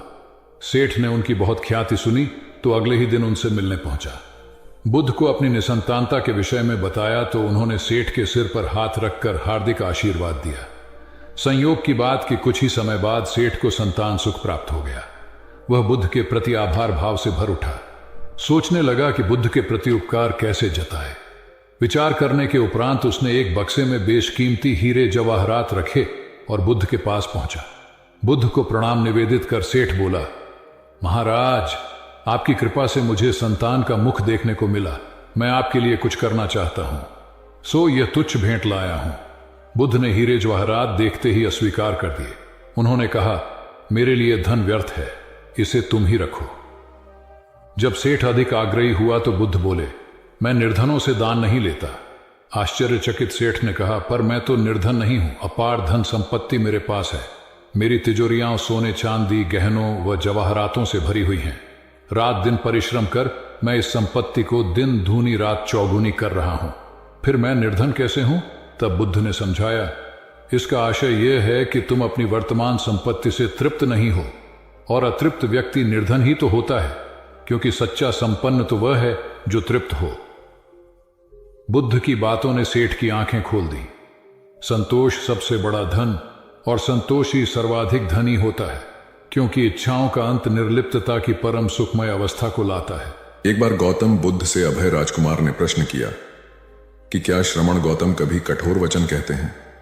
उसने सोच रखा था कि नहीं कहने पर वह बताएगा कि एक बार उन्होंने देवदत्त को नरकगामी कहा था, और यदि हां कहे तो उसने पूछा, जा सकता है कि जब आप कठोर शब्दों का प्रयोग करने से स्वयं को रोक नहीं पाते, तब दूसरों को ऐसा उपदेश कैसे देते हैं। बुद्ध ने अभय के प्रश्न का आशय जान लिया। उन्होंने कहा, इसका उत्तर न तो हां में दिया जा सकता है और न नहीं में। अभय की गोद में उस समय एक छोटा बालक था। उसकी ओर इशारा करते हुए बुद्ध ने पूछा, राजकुमार, यदि दाई के अनजाने में यह बालक अपने मुख में काठ का टुकड़ा डाल ले, तब तुम क्या करोगे। मैं उसे निकालने का प्रयास करूंगा। यदि वह आसानी से न निकल सकता हो तो बाएं हाथ से उसका सिर पकड़कर दाहिने हाथ की उंगली को टेढ़ा करके उसे निकालूंगा। यदि खून निकलने लगे तो भी मेरा यही प्रयास रहेगा कि वह काट का टुकड़ा किसी न किसी तरह बाहर निकल आए। ऐसा क्यों? इसलिए कि भंते इसके प्रति मेरे मन में अनुकंपा है। राजकुमार, ठीक इसी तरह तथागत जिस वचन के बारे में जानते हैं कि यह मिथ्या या अनर्थकारी है और उससे दूसरों के हृदय को ठेस पहुंचती है, तब उसका वे कभी उच्चारण नहीं करते। पर इसी तरह जो वचन उन्हें सत्य और हितकारी प्रतीत होते हैं तथा दूसरों को प्रिय लगते हैं, उनका वे सदैव उच्चारण करते हैं। इसका कारण यही है कि तथागत के मन में सभी प्राणियों के प्रति अनुकंपा है।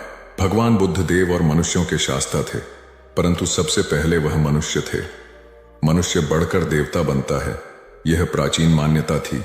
आज भी हम मनुष्यत्व के ऊपर देवत्व की बात करते हैं, परंतु बुद्ध ने इस क्रम को पलट दिया।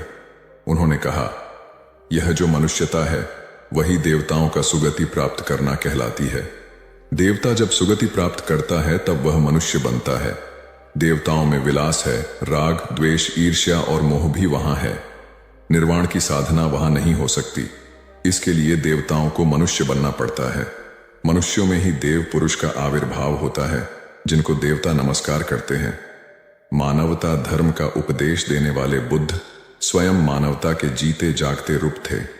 यहां उनके जीवन से संबंधित कुछ प्रसंग दिए जाते हैं, जिनसे उनके व्यक्तित्व में बैठी हुई गहरी मानवता का दर्शन होता है। भगवान का परिनिर्वाण होने वाला है। रात का पिछला पहर है। भिक्षु उनकी शैया को घेरे बैठे हैं। बुद्ध उन्हें उपदेश दे रहे हैं।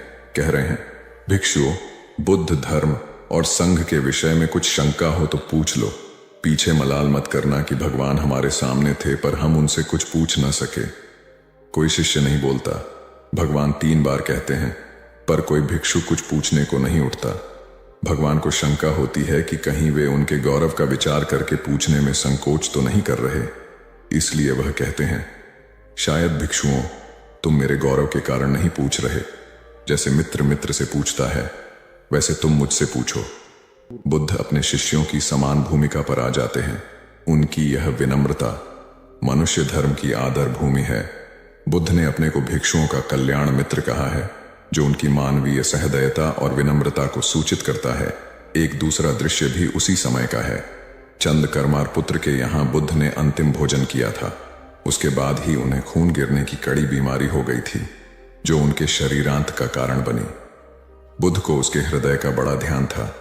भक्त उपासक को यह अफसोस हो सकता था कि उसका भोजन करके ही भगवान का शरीर छूट गया।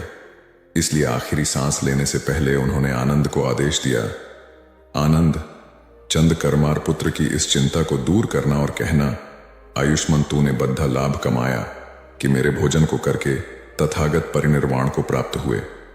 जिसके हृदय में अगाध करुणा थी, वह ऐसा क्यों न कहता। उसने अपने पति के द्वारा बुद्ध के चरणों में प्रणाम अर्पित करवाया। भगवान ने उसे आशीर्वाद देते हुए कहा, कोल्य पुत्री सुप्रवास, सुखी हो जाए, चंगी हो जाए। सुखी और चंगी होकर बिना किसी कष्ट के वह पुत्र प्रसव करे। ब्राह्मणों के साथ भी उनकी पूरी सहानुभूति थी, जैसे कि विश्व के सभी प्राणियों के साथ उनकी पूरी सहानुभूति थी।